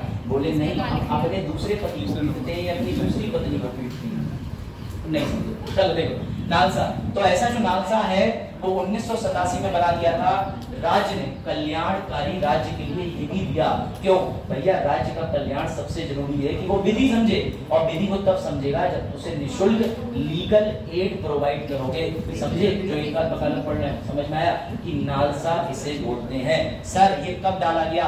ये डाला गया तुम्हारे साथ 1987 से पहले, ये भी 44th अमेंडमेंट यानी 44वें संविधान संशोधन से जोड़ा गया, और इसे 39 कैपिटल ए पढ़ना, कैपिटल ए, कैपिटल ए। क्यों? क्योंकि बेटा अगर छोटा ए लिख के आ गया, छोटा ए लिख के आया और तुमने ऑब्जेक्टिव मार दिया कि सर 39 का एक विधिक सहायता था, तो ये छोटा वाला है, तुम्हारा आंसर नेगेटिव में चला जाएगा। बड़ा ए विधिक सहायता देता है, कोई डाउट? ये होती है ट्रिक्स, जिससे तुम्हारा क्वेश्चन गलत हो जाता है और तुम फिर बाद में रोते हुए कहते हो मम्मी मैं तो 39 से ही लगा के आया था, पापा इधर आओ 39 से ही लगा के आया था, देखो तुम कॉपी बदल गई कॉपी। पापा कह रहे बेवकूफ 39 ये यहाँ पे 2 है, तुझे दोनों में से अंतर नहीं करना आया तो क्या ही आईएएस बनेगा ना, पेपर मैं दूंगा और फिर तुम्हारी वजह से आईएएस बनेगा। सर ऐसा हुआ है? हाँ जी, एक घटना हुई है, मम्मी और बेटा दोनों ने एक साथ पीसीएस परीक्षा निकाली, एक राज्य की घटना नहीं पढ़ना। सर ये सब आपको कैसे पता? मैं बचपन से एक बार, हाँ वो तो अभी की बात है। नहीं अभी की नहीं, हर साल ऐसी कोई ना कोई घटना है। अभी की मतलब क्या बात? मतलब अभी जो लास्ट पीसीएस वाला रिजल्ट आया उसमें हो सकता है ऐसा कुछ हो कि मम्मी और बेटे ने एक साथ दोनों। अब सवाल ये है कि मम्मी की रैंक उससे ज्यादा आ जाए तो बेटा घर पे तो दब के रहता है कि बाहर भी गाड़ी पार कर बोले डीएसपी साहब तुम हम नहीं चलेगा, बार बार तुम घर पे मान लेती हो मम्मी, यहाँ पे भी तुम बेइज्जती करें, बनेंगे डीएसपी, पैंट वैंट देने से प्रेस करे धंधा नहीं आती, हमसे कहते कपड़े लेके मम्मी ये बता दो इसमें इस तरीके से डीएसपी हो गए। चलो भाई आगे, अब तुम मिलो गांधी जी, मजाक समझो। आर्टिकल 40 क्या हुआ? तुम लोग अलग से योजना बना रहे थे, इस साल पीसीएस भरेंगे, बेटा पापा मम्मी सब एक साथ। चलो भाई ठीक है, कुछ हो ना हो लवासना में ट्रेनिंग तो कहीं देना जाके एक बार आईएएस बनोगे तो नहीं जाएगा। देखो आर्टिकल 44, सर आर्टिकल 44 का ना आपने जो पीले रंग का हिंदी लिखा हुआ है एक गोला करा है और अंग्रेजी में 2 पे गोला करा है हाईलाइट, ठीक है सर आपने ऐसा क्यों करा? अंग्रेजी हिंदी में भेदभाव क्यों करा? तो बेटा समझो गांधी जी की खुशी तुमसे बर्दाश्त नहीं होगी जब मैं तुम्हें आर्टिकल बताऊंगा। गांधी जी हमेशा कहते थे कि जब गांव का प्रत्येक व्यक्ति यानी ऊपर का नहीं, जब गांव का भी एक व्यक्ति शिक्षित हो जाएगा उस दिन मैं समझूंगा मेरे देश में कह सकते हो कि भैया जनता सशक्त हो गई, पढ़े लिखे या प्रत्येक व्यक्ति का क्या हो गया विकास। तो गांधी जी ऐसी सोच के साथ थे और तुम्हें जान के खुशी होगी गांधी जी की वजह से एक स्पेशल अनुच्छेद डाला गया जिसकी पहली लाइन पढ़ना, उसमें लिखा हुआ है ग्राम पंचायतों का संगठन। अंडरलाइन कर लेना, ये वर्ड लिख लो, संगठन संगठन संगठन, यही वर्ड आएगा उसमें। वो तुम्हें आर्टिकल 40 के पीसीएस में वन लाइनर में यूपीएससी में लिखते देंगे कॉन्स्टिट्यूशन यानी कि निर्माण। अब तुम घूम जाओगे, आर्टिकल 40 में ग्राम पंचायत चुनाव की बात हुई थी, आर्टिकल 40 में निर्माण ही होगा। मुझे याद आ रहा सर ने बताया था कि ग्राम पंचायत बनाई जाएगी, नहीं तुम्हारा गलत हो जाएगा सर, तुम्हें चीख के बता रहे हैं कि वर्ड है संगठित, ऑर्गेनाइज। अब मैं तुम्हें इसका उदाहरण दूं, इसे तुम ऐसे अपने लॉजिक से क्वालिफाई कर सकते हो। वैदिक समय पे क्या पंचायतें नहीं थी कि नहीं? तो गांधी जी ने वैदिक समय पे पंचायतें थी जब संविधान नहीं बना था, तो संविधान बनने के बाद पंचायतें नहीं बनी, हमेशा से थी। लेकिन गांधी जी ने कहा कि जो पंचायतें थी, संगठन थे, सब कुछ थे, उन्हें ला करके संविधान में संगठित कर दो, यानी कि विकेंद्रीकरण कर दो। ये जो विकेंद्रीकरण होता है इसको मैं आगे समझाऊंगा, अभी बस इतना याद रखो कि गांधी जी ने कहा गांव को सशक्त कर दो, उन्हें पावर दे दो, उन्हें पंचायत दे दो, उन्हें नगर ग्राम जो भी होता है ग्राम सभा सब दे दो। इसलिए सरकार तुम्हारे चुनाव भी कराती है, पंचायत भी बनाती है, पंचायत को फंड भी देती है और देख रेख भी करती है। इसे गांधीयन मॉडल ऑफ स्वराज बोला जाता है। प्रीलिम्स का क्वेश्चन, स्वराज गांधीयन मॉडल इसमें आता है अनुच्छेद 40 में। क्या अनुच्छेद 40 में ग्राम पंचायत के निर्माण की बात हो रही? नहीं, संगठन की बात हो रही है। मेरे प्यारे उल्लू जो भी हो, उल्लू और उल्लू सर बेइज्जती कर रहे हैं, प्यारे ही तो बोला। देखो छोटे भाई बहनों को हम कुछ भी कह सकते हैं, बड़ों को तो नहीं कह सकते। नहीं बजा तुमने क्यों देखा? तुम क्यों देखा तुमने? बाजार छोटा है सर। हाँ जैसे जो गांधीयन वाला आपने बोला, तो इस तरह के 3 में बटे हुए हैं जो, तो उसको याद कैसे करेंगे? तो क्यों ट्रेन के आगे चल रहे हो? मैं तुम्हारे लिए चीज आया हूं, पढ़ो बोल के दिखाओ इसको। पढ़ो कौन पढ़ेगा? यही तुम कहना चाह रहे थे कि सर आप ना गांधीयन, नेहरूवन और लिबरियन नहीं पढ़ा रहे हो। पढ़ाऊंगा उससे पहले जरा ये बोलो, और सत्यता ये है तो मन में बोल चुके हो। मैंने देखा भी नहीं है, सभी बोल चुके। मैंने तो देखो मीम डाला था तो भी आगे बंद करके डलवा रहा था, समझे? तो मैं तुम्हें बताऊंगा, मैं हर चीज कनेक्ट करके लाया हूं, बिल्कुल सब रखो। मुझे पता है लक्ष्मीकांत तुम्हारे घर तक आ चुकी। चले आगे बढ़े, चलो। देखो यही मजा जीवन का, लेते रहना भाई। आर्टिकल 41 कह जाओ। अब आलोक अरुण को बहुत ध्यान से देख रहा है, नीम और अरुण और मैं। चलो देखो फिलहाल आर्टिकल 41 पे जाओ। पीछे तुम लोग समझ पा रहे कि ऑफेंड दिया हवा सर ने क्या लिख दिया? बेटा सर ने सिर्फ क्रिएटिविटी दिखाई है, ऐसा मनोरंजन सर भी कहते हैं कि सर को ले जाने मैंने डाल दिया 2 और ऐसा थोड़ी ना होता है भैया, ऐसा नहीं होता है। सुनील सेठी पे मुकदमा लिखवाओ उससे पहले। चलो देखो आर्टिकल 41 क्या कहता है? कुछ मामलों में, ध्यान से समझना, कुछ मामलों में काम, शिक्षा और सार्वजनिक सहायता का अधिकार राज्य अपनी आर्थिक क्षमता और विकास की सीमा के भीतर देगा। ये सबसे प्यारा आर्टिकल है। और याद रखना आर्टिकल 41, 42, 43 तीनों एक साथ पढ़े जाते हैं। क्यों? क्योंकि तीनों तुम्हें फैसिलिटीज देने की बात कर रहे हैं, सुविधाएं। मैंने इसलिए लिखा है। और तुम्हें कनेक्शन में बताता चलूंगा, 40वां वाला गांधीयन था, लेकिन 41, 42 और 43 जो है वो सोशलिस्ट है, समाजवादी। समझे अरुण? समाजवादी।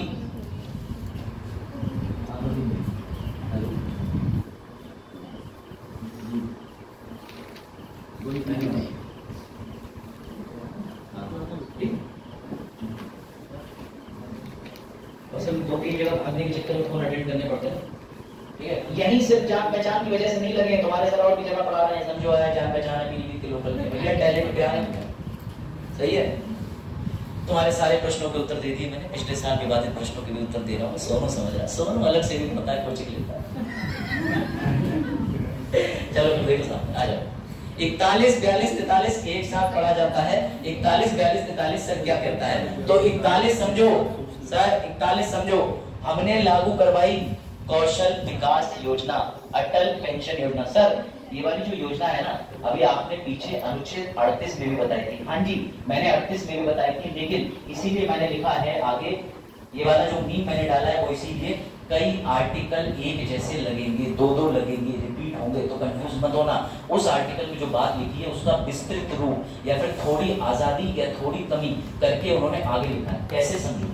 अब आ जाओ इस पे वापस, आर्टिकल 41 पे। इस पे उनका कहना यह है कि जो कौशल विकास योजना या अटल पेंशन योजना है वो तुम्हें पूरे समाज को देख के बनानी होगी, लेकिन अभी एक ऐसी योजना भी आ रही है जो सिर्फ महिलाओं के लिए बनेगी। तो ये भेदभाव क्यों? ये भेदभाव अलाउड है। तभी मैंने कहा 41, 42, 43 सामाजिक है। समाज में जो कमजोर वर्ग उसका उत्थान पहले। विदाउट यानी सर अनुच्छेद 41 के अंदर सरकार कौशल योजना, अटल पेंशन योजना को लागू कर रही है, तो गलत तो नहीं कर रही। 38 में भी कर रही थी, हाँ जी 38 में भी करेगी, और 48 में भी उसको अधिकार मिला हुआ है कि 41 में भी कर देगी। शिक्षा के मामले में भी कर सकती है, सार्वजनिक सहायता के मामले में भी कर सकती है, लेकिन 38 के अंदर एक बात नहीं लिखी थी, आर्टिकल 38 के अंदर, कि किस हद तक वो लिख दिया 41 के अंदर। देखो साफ साफ ब्लू कलर से, सीमा के भीतर, यानी विदिन देयर लिमिट्स। तो इसका मतलब सर आर्टिकल 38 को जोड़ के पढ़ा जाना है अनुच्छेद 41 के साथ। कोई डाउट? फिर से समझ लो। बजात अनुच्छेद 38 कहता है कि लाभकारी या फिर कोई भी ऐसा राज्य है जो सारी की सारी स्कीमें खोलना चाहता है, लेकिन तुम अनलिमिटेड स्कीम नहीं खोल सकते, क्योंकि ये भी चुनाव का एक लालच हो सकता है कि मैं तुम्हारे लिए दूंगा एप्पल लाओ योजना। एप्पल लाओ मतलब 1 किलो सेब नहीं, एप्पल के प्रोडक्ट कि जो मुझे वोट देगा मैं उसे दूंगा एप्पल के TWS, एप्पल का आईफोन 14 प्रो, एप्पल का आईपैड। तो यहाँ तुम्हें वो सीमित कर रहा है। क्या पूरी जनता 100-125 करोड़ तो बांट दोगे एप्पल के प्रोडक्ट? हो गया फिर तो देश का काम। जितना बजट देश का आएगा उतने में 50-60 देश बन जाएंगे। तो इसलिए साफ साफ लिख दिया 41 में अपनी सीमा के भीतर हद में रहना। DPSP के अंदर डायरेक्शन निर्देश दे रहे हैं बाबा साहब कि तुम लोगों के लिए योजना बनाना, लेकिन हद में रहना, सीमा के भीतर। तो क्वेश्चन बनेगा आर्टिकल 38 में लाभकारी राज्य पर कौन सा अनुच्छेद ऐसा है जो साथ में पढ़ा जाता है जो योजनाओं पर रोक लगाता है? तब अरुण कहेंगे मैं बातें कर रहा था, ऑप्शन है ही नहीं। तब उसका आंसर बनेगा अनुच्छेद 41। क्यों? क्योंकि उसमें लिखा है विद इन देयर लिमिट, सीमा के भीतर। कोई डाउट, कोई समस्या, कोई दिक्कत? आगे बढ़े। चलो सर, हाँ पूछो। हाँ, मनरेगा योजना तो आप 38 में डाल दो चाहे इसमें डाल दो, मनरेगा योजना दोनों जगह लिख सकते हो। बस मनरेगा योजना में एक न्यूनतम दर तय कर दी गई जो उनकी सीमाओं के अंदर, रेंज के अंदर। अब वो मजदूर के नाम पे 2000 रुपए डालते हैं एक दिन की, 1800 निकाल के खुद ही रखिए। समझ रहे हो ना कि मैं डायरेक्टली क्या कह रहा हूँ? होता है मनरेगा 100 दिन की मजदूरी दिखाई जाती है और रखी कहीं और जाती है। समझो, ऐसा चलता है ये इंडिया में। इसमें केसेस है, मैं इसलिए कह रहा हूँ ऐसा लगा। Exactly, very good. चलो अब ध्यान से सुनो। अगला जो आर्टिकल है वो आर्टिकल बड़ा रोचक आर्टिकल है। एक महिला के साथ में समस्या ये आती है कि जब महिला किसी, सबके साथ होगा, सभी घर पे महिला है ना, तुम लोग उसी प्रोसेस से जो पढ़ने जा रहे हैं। मान के चलो कोई महिला प्रेग्नेंट है और वो ऑफिस जा रही है और ऑफिस वाला उससे ये कह दे कि तुम प्रेग्नेंट हुई अपनी मर्जी से, मैं तो तुम्हारी तनख्वाह काटूंगा, तुम्हें आना पड़ेगा वरना नौकरी से रिजाइन मार दो। कितनी गलत कंडीशन थी। इससे समाज पर प्रभाव पड़ता था कि नहीं? कनेक्शन समझो। 41 में समाज को फैसिलिटी दोगे लेकिन लिमिट में। 42 में हमने बोल दिया कि महिलाओं के लिए तुम विधि बना सकते हो स्पेशल कंडीशन के साथ। तो अनुच्छेद 42 का सीधा प्रीलिम्स में क्वेश्चन आता है कि मैटरनिटी रिलीफ, मातृत्व अवकाश कब मिलता है? 6 हफ्ते का, 28 हफ्ते का। तो साफ साफ अनुच्छेद 42 ये अधिकार देता है। सर कैसे देता है? बेटा कोई भी DPSP बिना लॉ बनाए काम नहीं करती, इसीलिए गवर्नमेंट को बनाना पड़ा था maternity relief act. Maternity relief act ये विधि बना के सरकार ने, जो भी महिला गर्भवती होती है वो उस दौरान उसकी तनख्वाह नहीं कटेगी, उसकी नौकरी नहीं जाएगी, लेकिन वो छुट्टी ले सकती है। कोई समस्या? ऐसे बनेगा हमारा राज्य कल्याणकारी बजात। समझ में आ रहा है? बजात क्या हुआ? बजात देखो सर। हाँ अगला, चलो अगला आर्टिकल 43। अब 43 भी सामाजिक है। कैसे? इसमें बात होती है कि जब भी कोई व्यक्ति नौकरी कर रहा होगा और वो नौकरी करते करते 7 दिन 8 दिन परेशान हो जाएगा और कर्मचारी फिर भी उसके बॉस कहेंगे कि तुझे सुबह 8 बजे आना है, तब ऐसे में तुम्हें ये बचाएगा। क्यों? क्योंकि ये देता है तुम्हें, करो बातें करो, माइक ले लो, देखो सामने। तब ऐसे में तुम्हें ये आर्टिकल देगा एक विशेष अधिकार, छुट्टी का अधिकार। सरकारी छुट्टी कौन से आर्टिकल में लिखी है? ये लिखी है आर्टिकल 43 में, छुट्टी।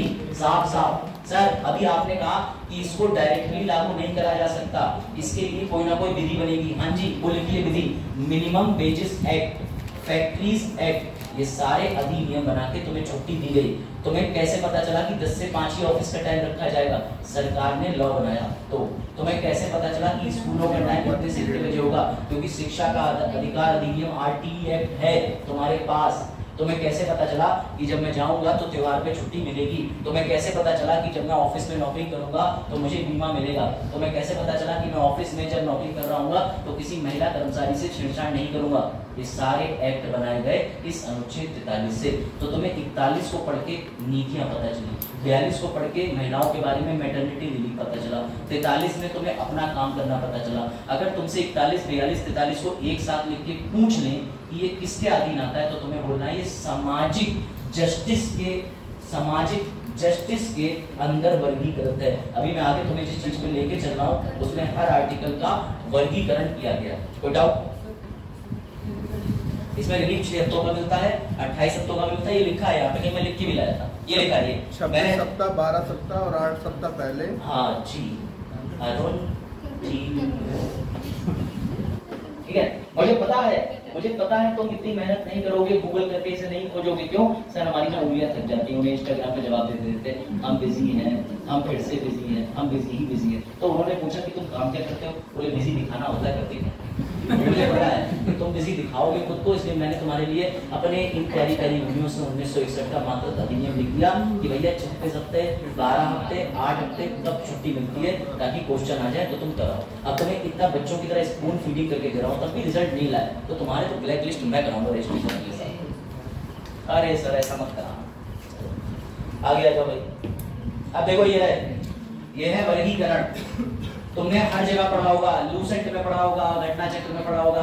टीपीएसपीज आर डिवाइडेड इनटू 3 भाग, ऐसे ही नहीं बन गए वो 3 भाग, भाग ही जाएंगे किसी दिन किताब से निकल के। अगर तुम हर आर्टिकल को पढ़ के समझ पाओ तो तुम्हें ये 3 अपने आप याद हो जाएंगे। अभी हम और आगे भी आर्टिकल पढ़ेंगे तो तुम्हारे लिए सारी चीजें कवर हो जाएंगी। लेकिन मैं तुम्हें उदाहरण देता हूँ, 41, 42, 43 को समाजवादी में क्यों रखा है, सोशलिस्ट में क्यों रखा है? क्योंकि वो किसकी बात कर रहा है? नीतियों की, महिलाओं संबंधी, सामाजिक न्याय की। और 43 के अंदर अभी हमने देखा, उससे पहले 39 में विधिक सहायता। विधिक सहायता किसको मिलेगी? जो समाज में व्यक्ति को विधिक सहायता नहीं मिल पा रही। 38 किसकी बात करता है? कल्याणकारी राज्य की, वो भी सोशल प्रिंसिपल है। 38 किसकी बात करता है? वो भी समानता की बात करता है, तो वो भी सोशलिस्ट प्रिंसिपल है। सर ये गांधीयन प्रिंसिपल क्या है? क्या ये गांधी जी ने लिखे थे? नहीं बेटा, संविधान गांधी जी से बड़ा इंस्पायर था। उसने गांधी जी के विचारों को एक जगह रख दिया टीपीएसपी के अंदर पूरा बांध के, और उसने कहा कि गांधी जी हमेशा कहते थे पंचायत पंचायत, स्वराज स्वराज। तो अनुच्छेद 40 गांधीयन प्रिंसिपल जैसा सुनने में लगता है। गांधी जी ना संविधान सभा में गए थे, ना गांधी जी किसी पॉलिटिकल पार्टी के कहीं चुनाव लड़के पहुंचे थे। गांधी जी ने साफ कह दिया था, मैं राजनीति से दूर रहूंगा, सिर्फ राय दूंगा, तुम्हारे लिए राजनीतिक गुरु बनूंगा। याद रखना, बात आई समझ में? सर हमने पढ़ाया गया था, बेलगांव सम्मेलन में गांधी जी गए थे अध्यक्ष बन के। बेटा इंडियन नेशनल कांग्रेस के वो हेड बन के गए थे, नॉट अ पॉलिटिकल पार्टी के कोई ऐसे रिप्रेजेंटेटिव बन के चुनाव में हेड बनाया जाता था, ताकि लोग उनकी बातों को सुने। उनसे पहले कौन थे ये भी तुम्हें पता होगा, और उनके बाद कौन थे ये भी पता होगा। पढ़े होंगे ना तुमने लूसेंट के तब थे, कौन सा अंग्रेज पहला था, कौन सा ये था, सब पढ़े होंगे ना। रटो लूसेंट रटो।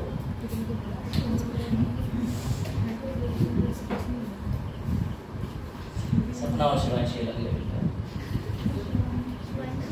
नहीं, तुम लोग नाम नहीं समझे ना। हाँ तो भैया अरे कर रहा हूँ सर, इसमें ना सर इसमें हमने ये देखा, इसमें ये देखा, ये आर्टिकल 43 यहाँ भी लिखा है, आर्टिकल 43 यहाँ भी लिखा है, और आर्टिकल कई ऐसे हैं जो इधर डिट्टो आ गए, यानी इधर भी आ गए, इधर भी आ गए। तो तुम्हें घबराने की जरूरत नहीं है, क्योंकि ये जो आकलन बनाया गया ना, ये कहीं किसी किताब में था नहीं, ये बुक में इसलिए डाल दिया गया है कि तुम्हें पढ़ाने के लिए। देखो बेटा आर्टिकल 36 से क्या तक फैले हुए हैं, हमने इसमें रख दिए, इसमें रख दिया, तुम्हें जल्दी याद हो जाएंगे, तो तुम्हें याद करने की जरूरत ही नहीं। अगर तुम्हें साफ साफ पता है कि आर्टिकल 43 किसकी बात करता है, तो तुम इन तीनों में से खुद ही रख दो। लिबरल है, स्लाइड नीचे कर दे।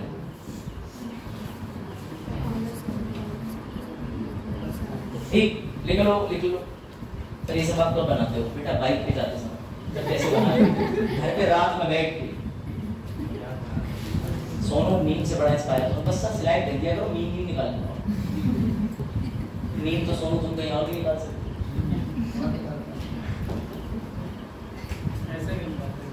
हाँ उधर से उन्होंने तुरंत सपोर्ट करा, कह रहे हैं जो तू जाता है ना किताबों के बीच, लकड़ी के बीच के पास बाहर निकाल दिया।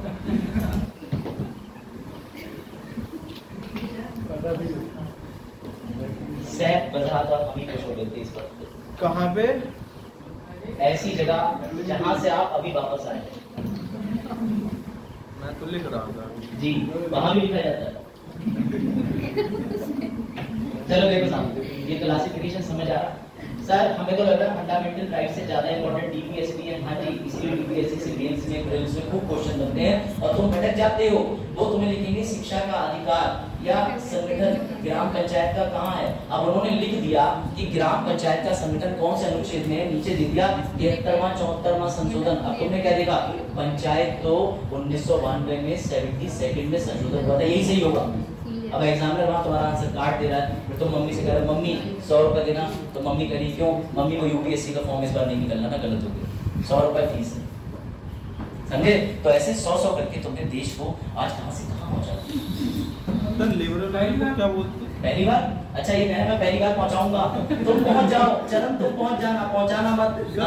लिबरल का मतलब होता है उदार, उदार इंटेलेक्चुअल। लिबरल उदार का मतलब मैं तुम्हें ऐसे बता देता हूँ, उदार समाज में जिसकी सोच बहुत अच्छी हो, तभी तो आर्टिकल 44 को मैंने इसमें डाला है, जो बात करता है समान नागरिक संहिता, खुले विचारों की, कि तुम्हारी शादी तुम्हारा निकाह, क्या शादी क्या निकाह, दोनों में डिवोर्स होता है। समझे? बढ़े आगे। अब मैं तुम्हें मिलवाने जा रहा हूँ मेरी फेवरेट, तुम सबकी फेवरेट 43 के नहीं, 43 अभी हम नहीं समझेंगे, वो लास्ट के लिए। उससे पहले मैं तुम्हें मिलवाने ले जा रहा हूँ हमारा फेवरेट, तुम्हारा फेवरेट, सबका फेवरेट, समान नागरिक संहिता। लड्डू। हाँ जी, हाँ जी। अब ये बताओ, अगर मैं तुमसे ये कहूँ नाना पाटेकर वाले स्टाइल में, ये लड्डू हिंदू का, ये लड्डू मुसलमान का, ये लड्डू सिख का, क्रिश्चियन का, किसका? बता। अरे होगा किसी का, मुझे दो। एग्जैक्टली, यूसीसी के अंदर वही चीज है, इसीलिए मैंने लड्डू रखा। आज तुम यूसीसी को इतना बेहतर समझ के जाओगे। अभी 10 मिनट है ना, 10 टाइम तो हो गया, 12:10 पे छोड़ो सर। 11 मिनट है।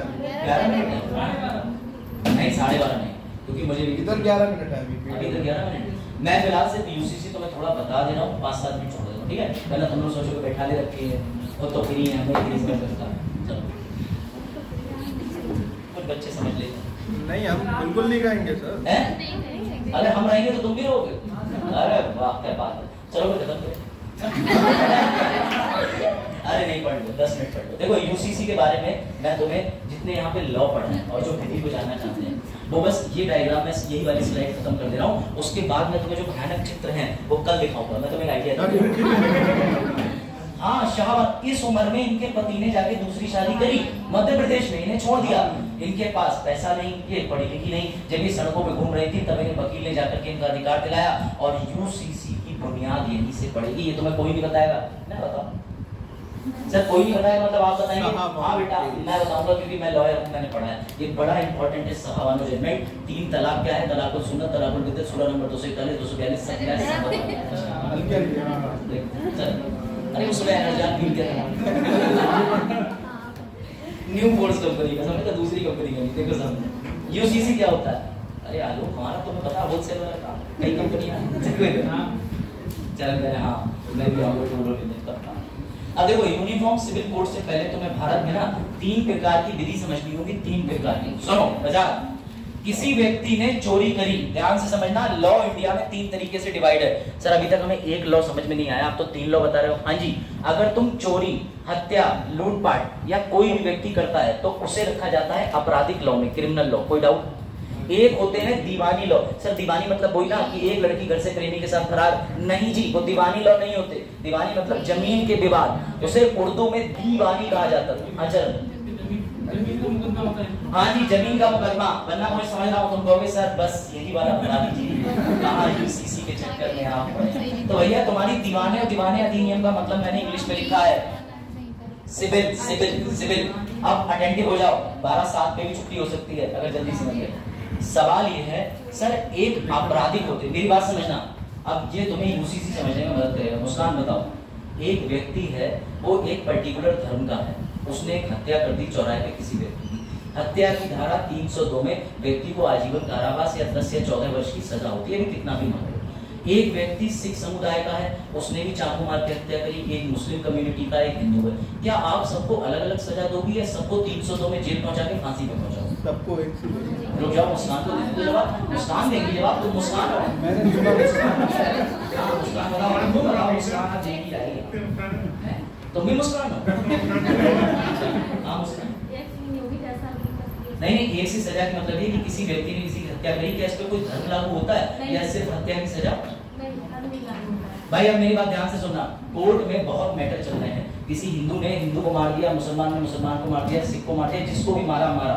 क्रिमिनल लॉ किसी में भेदभाव नहीं करता। हत्या करने की सजा धारा 302 में फांसी या 10 से 14 वर्ष तक की जो सजा है। सुन लो, तुम भी आगे वालों, वरना माइक ले लो, तुम ही ले लो लेक्चर आगे। हमारे मामा ने कत्ल देखो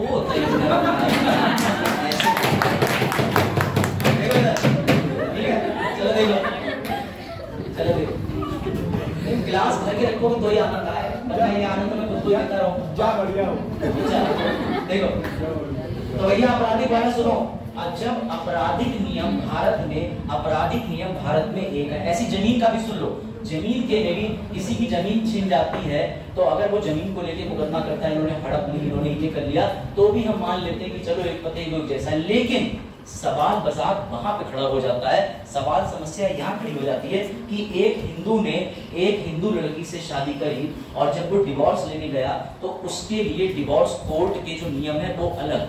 अगर कोई मुस्लिम ने मुस्लिम लड़की से निकाह करा तो उसके लिए न्यायालय के नियम अलग, उसका शरीयत चलता है। यही यूसीसी का मुद्दा बन गया कि जब आपराधिक नियम में एक लोग एक समान तो विधि अलग अलग क्यों।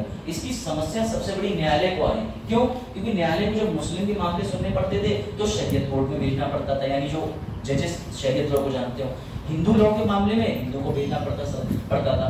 कई ऐसे लॉयर्स को मैं जानता हूँ जो हिंदू विधि में एक्सपर्ट हैं, कोई मुस्लिम में, लेकिन कोई ऐसा नहीं है जो हिंदू मुस्लिम सिख ईसाई क्रिश्चियन सारे लॉ जानता हो। कठिन है, क्यों पढ़े हम एक लॉ पढ़ेंगे। यही चीज की डिमांड हो रही है। मुबारक हो, इसे कहते हैं personal law. Sir personal law का मतलब ये होता है तुम्हारे निजी अधिकार। जैसे अगर तुम शादी कर रहे हो और तुमने मुस्लिम एक्ट से शादी करी तो तुम पर भारतीय डिवोर्स हिंदुओं का कानून लागू नहीं होता। सिंपल सी बात है। अगर किसी हिंदू ने हिंदू विवाह से शादी करी तो उस पर मुस्लिम का शरीयत अधिकार लागू नहीं होता। लेकिन जब मामला न्यायालय में जाता है तो जजमेंट अलग अलग आता है, मुस्लिम का मुस्लिम वाला जजमेंट, हिंदू का हिंदू वाला जजमेंट। तो ये समस्या की वजह से पूरा देश प्रभावित है। और इसका हमेशा उदाहरण दिया जाता है कि गोवा के अंदर समान नागरिक संहिता लागू है। वो भी मैं तुम्हारा भ्रम तोड़ूंगा जब हम अगली बार मिलेंगे कि गोवा में पूर्ण रूप से समान नागरिक संहिता नहीं है। लेकिन सिचुएशन समझे, सिचुएशन ये आ रही है कि सर जब किसी ने हत्या करी, दोनों लोग इधर, जब किसी ने हत्या करी तो 302, चोरी करी तो 369, चाहे वो हिंदू हो, मुस्लिम हो, सिख हो, ईसाई हो। तो फिर शादी में अलग कानून क्यों, ब्याह में अलग कानून क्यों, गोद लेने में अलग कानून क्यों, संपत्ति खरीदने में, संपत्ति का वारिस बनाने में अलग कानून क्यों? यही विवाद देता है। और बाबा साहेब आर्टिकल 44 में लिख गए थे समान नागरिक संहिता। अब कंसेप्ट और वाव मूवमेंट आ रहा है, तुम खुश हो जाओगे। इसका मतलब सर बाबा साहेब ने अनुच्छेद 44 को उस समय लागू क्यों नहीं करा, उस समय मौलिक क्यों नहीं बना दिया कि अगर समान नागरिक संहिता इतनी जरूरी थी तो बेटा उस समय देश का विभाजन हुआ था धर्म के ऊपर, इधर मुस्लिम इधर हिंदू। अगर बाबा साहब उस समय आर्टिकल 44 लागू कर देते तो तुम्हारी 125 करोड़ की जनसंख्या 125 करोड़ की ही रह जाती, इतना ज्यादा नरसंहार था। तो बाबा साहब ने ये आगे की सरकारों पे छोड़ दिया, क्योंकि डीपीएस की ख्याल है, उपलब्धता है कि अगर उन्हें लगेगा तो वो लागू कर सकते हैं। बेस बन गया, कंसेप्ट बन गया। अब अगली क्लास में मिलना तो ऐसे मिलना। गुड, क्वेश्चन लिखो, क्वेश्चन क्वेश्चन क्वेश्चन होमवर्क। मजा आया कि नहीं? बाजार आराम से निकालना, प्रोजेक्टर अपना नहीं। ये बंद कर दीजिए अगर 130 प्लस मिनट होगा, वरना चल रहा है तो 26 है ना, चलो चल जाएगा।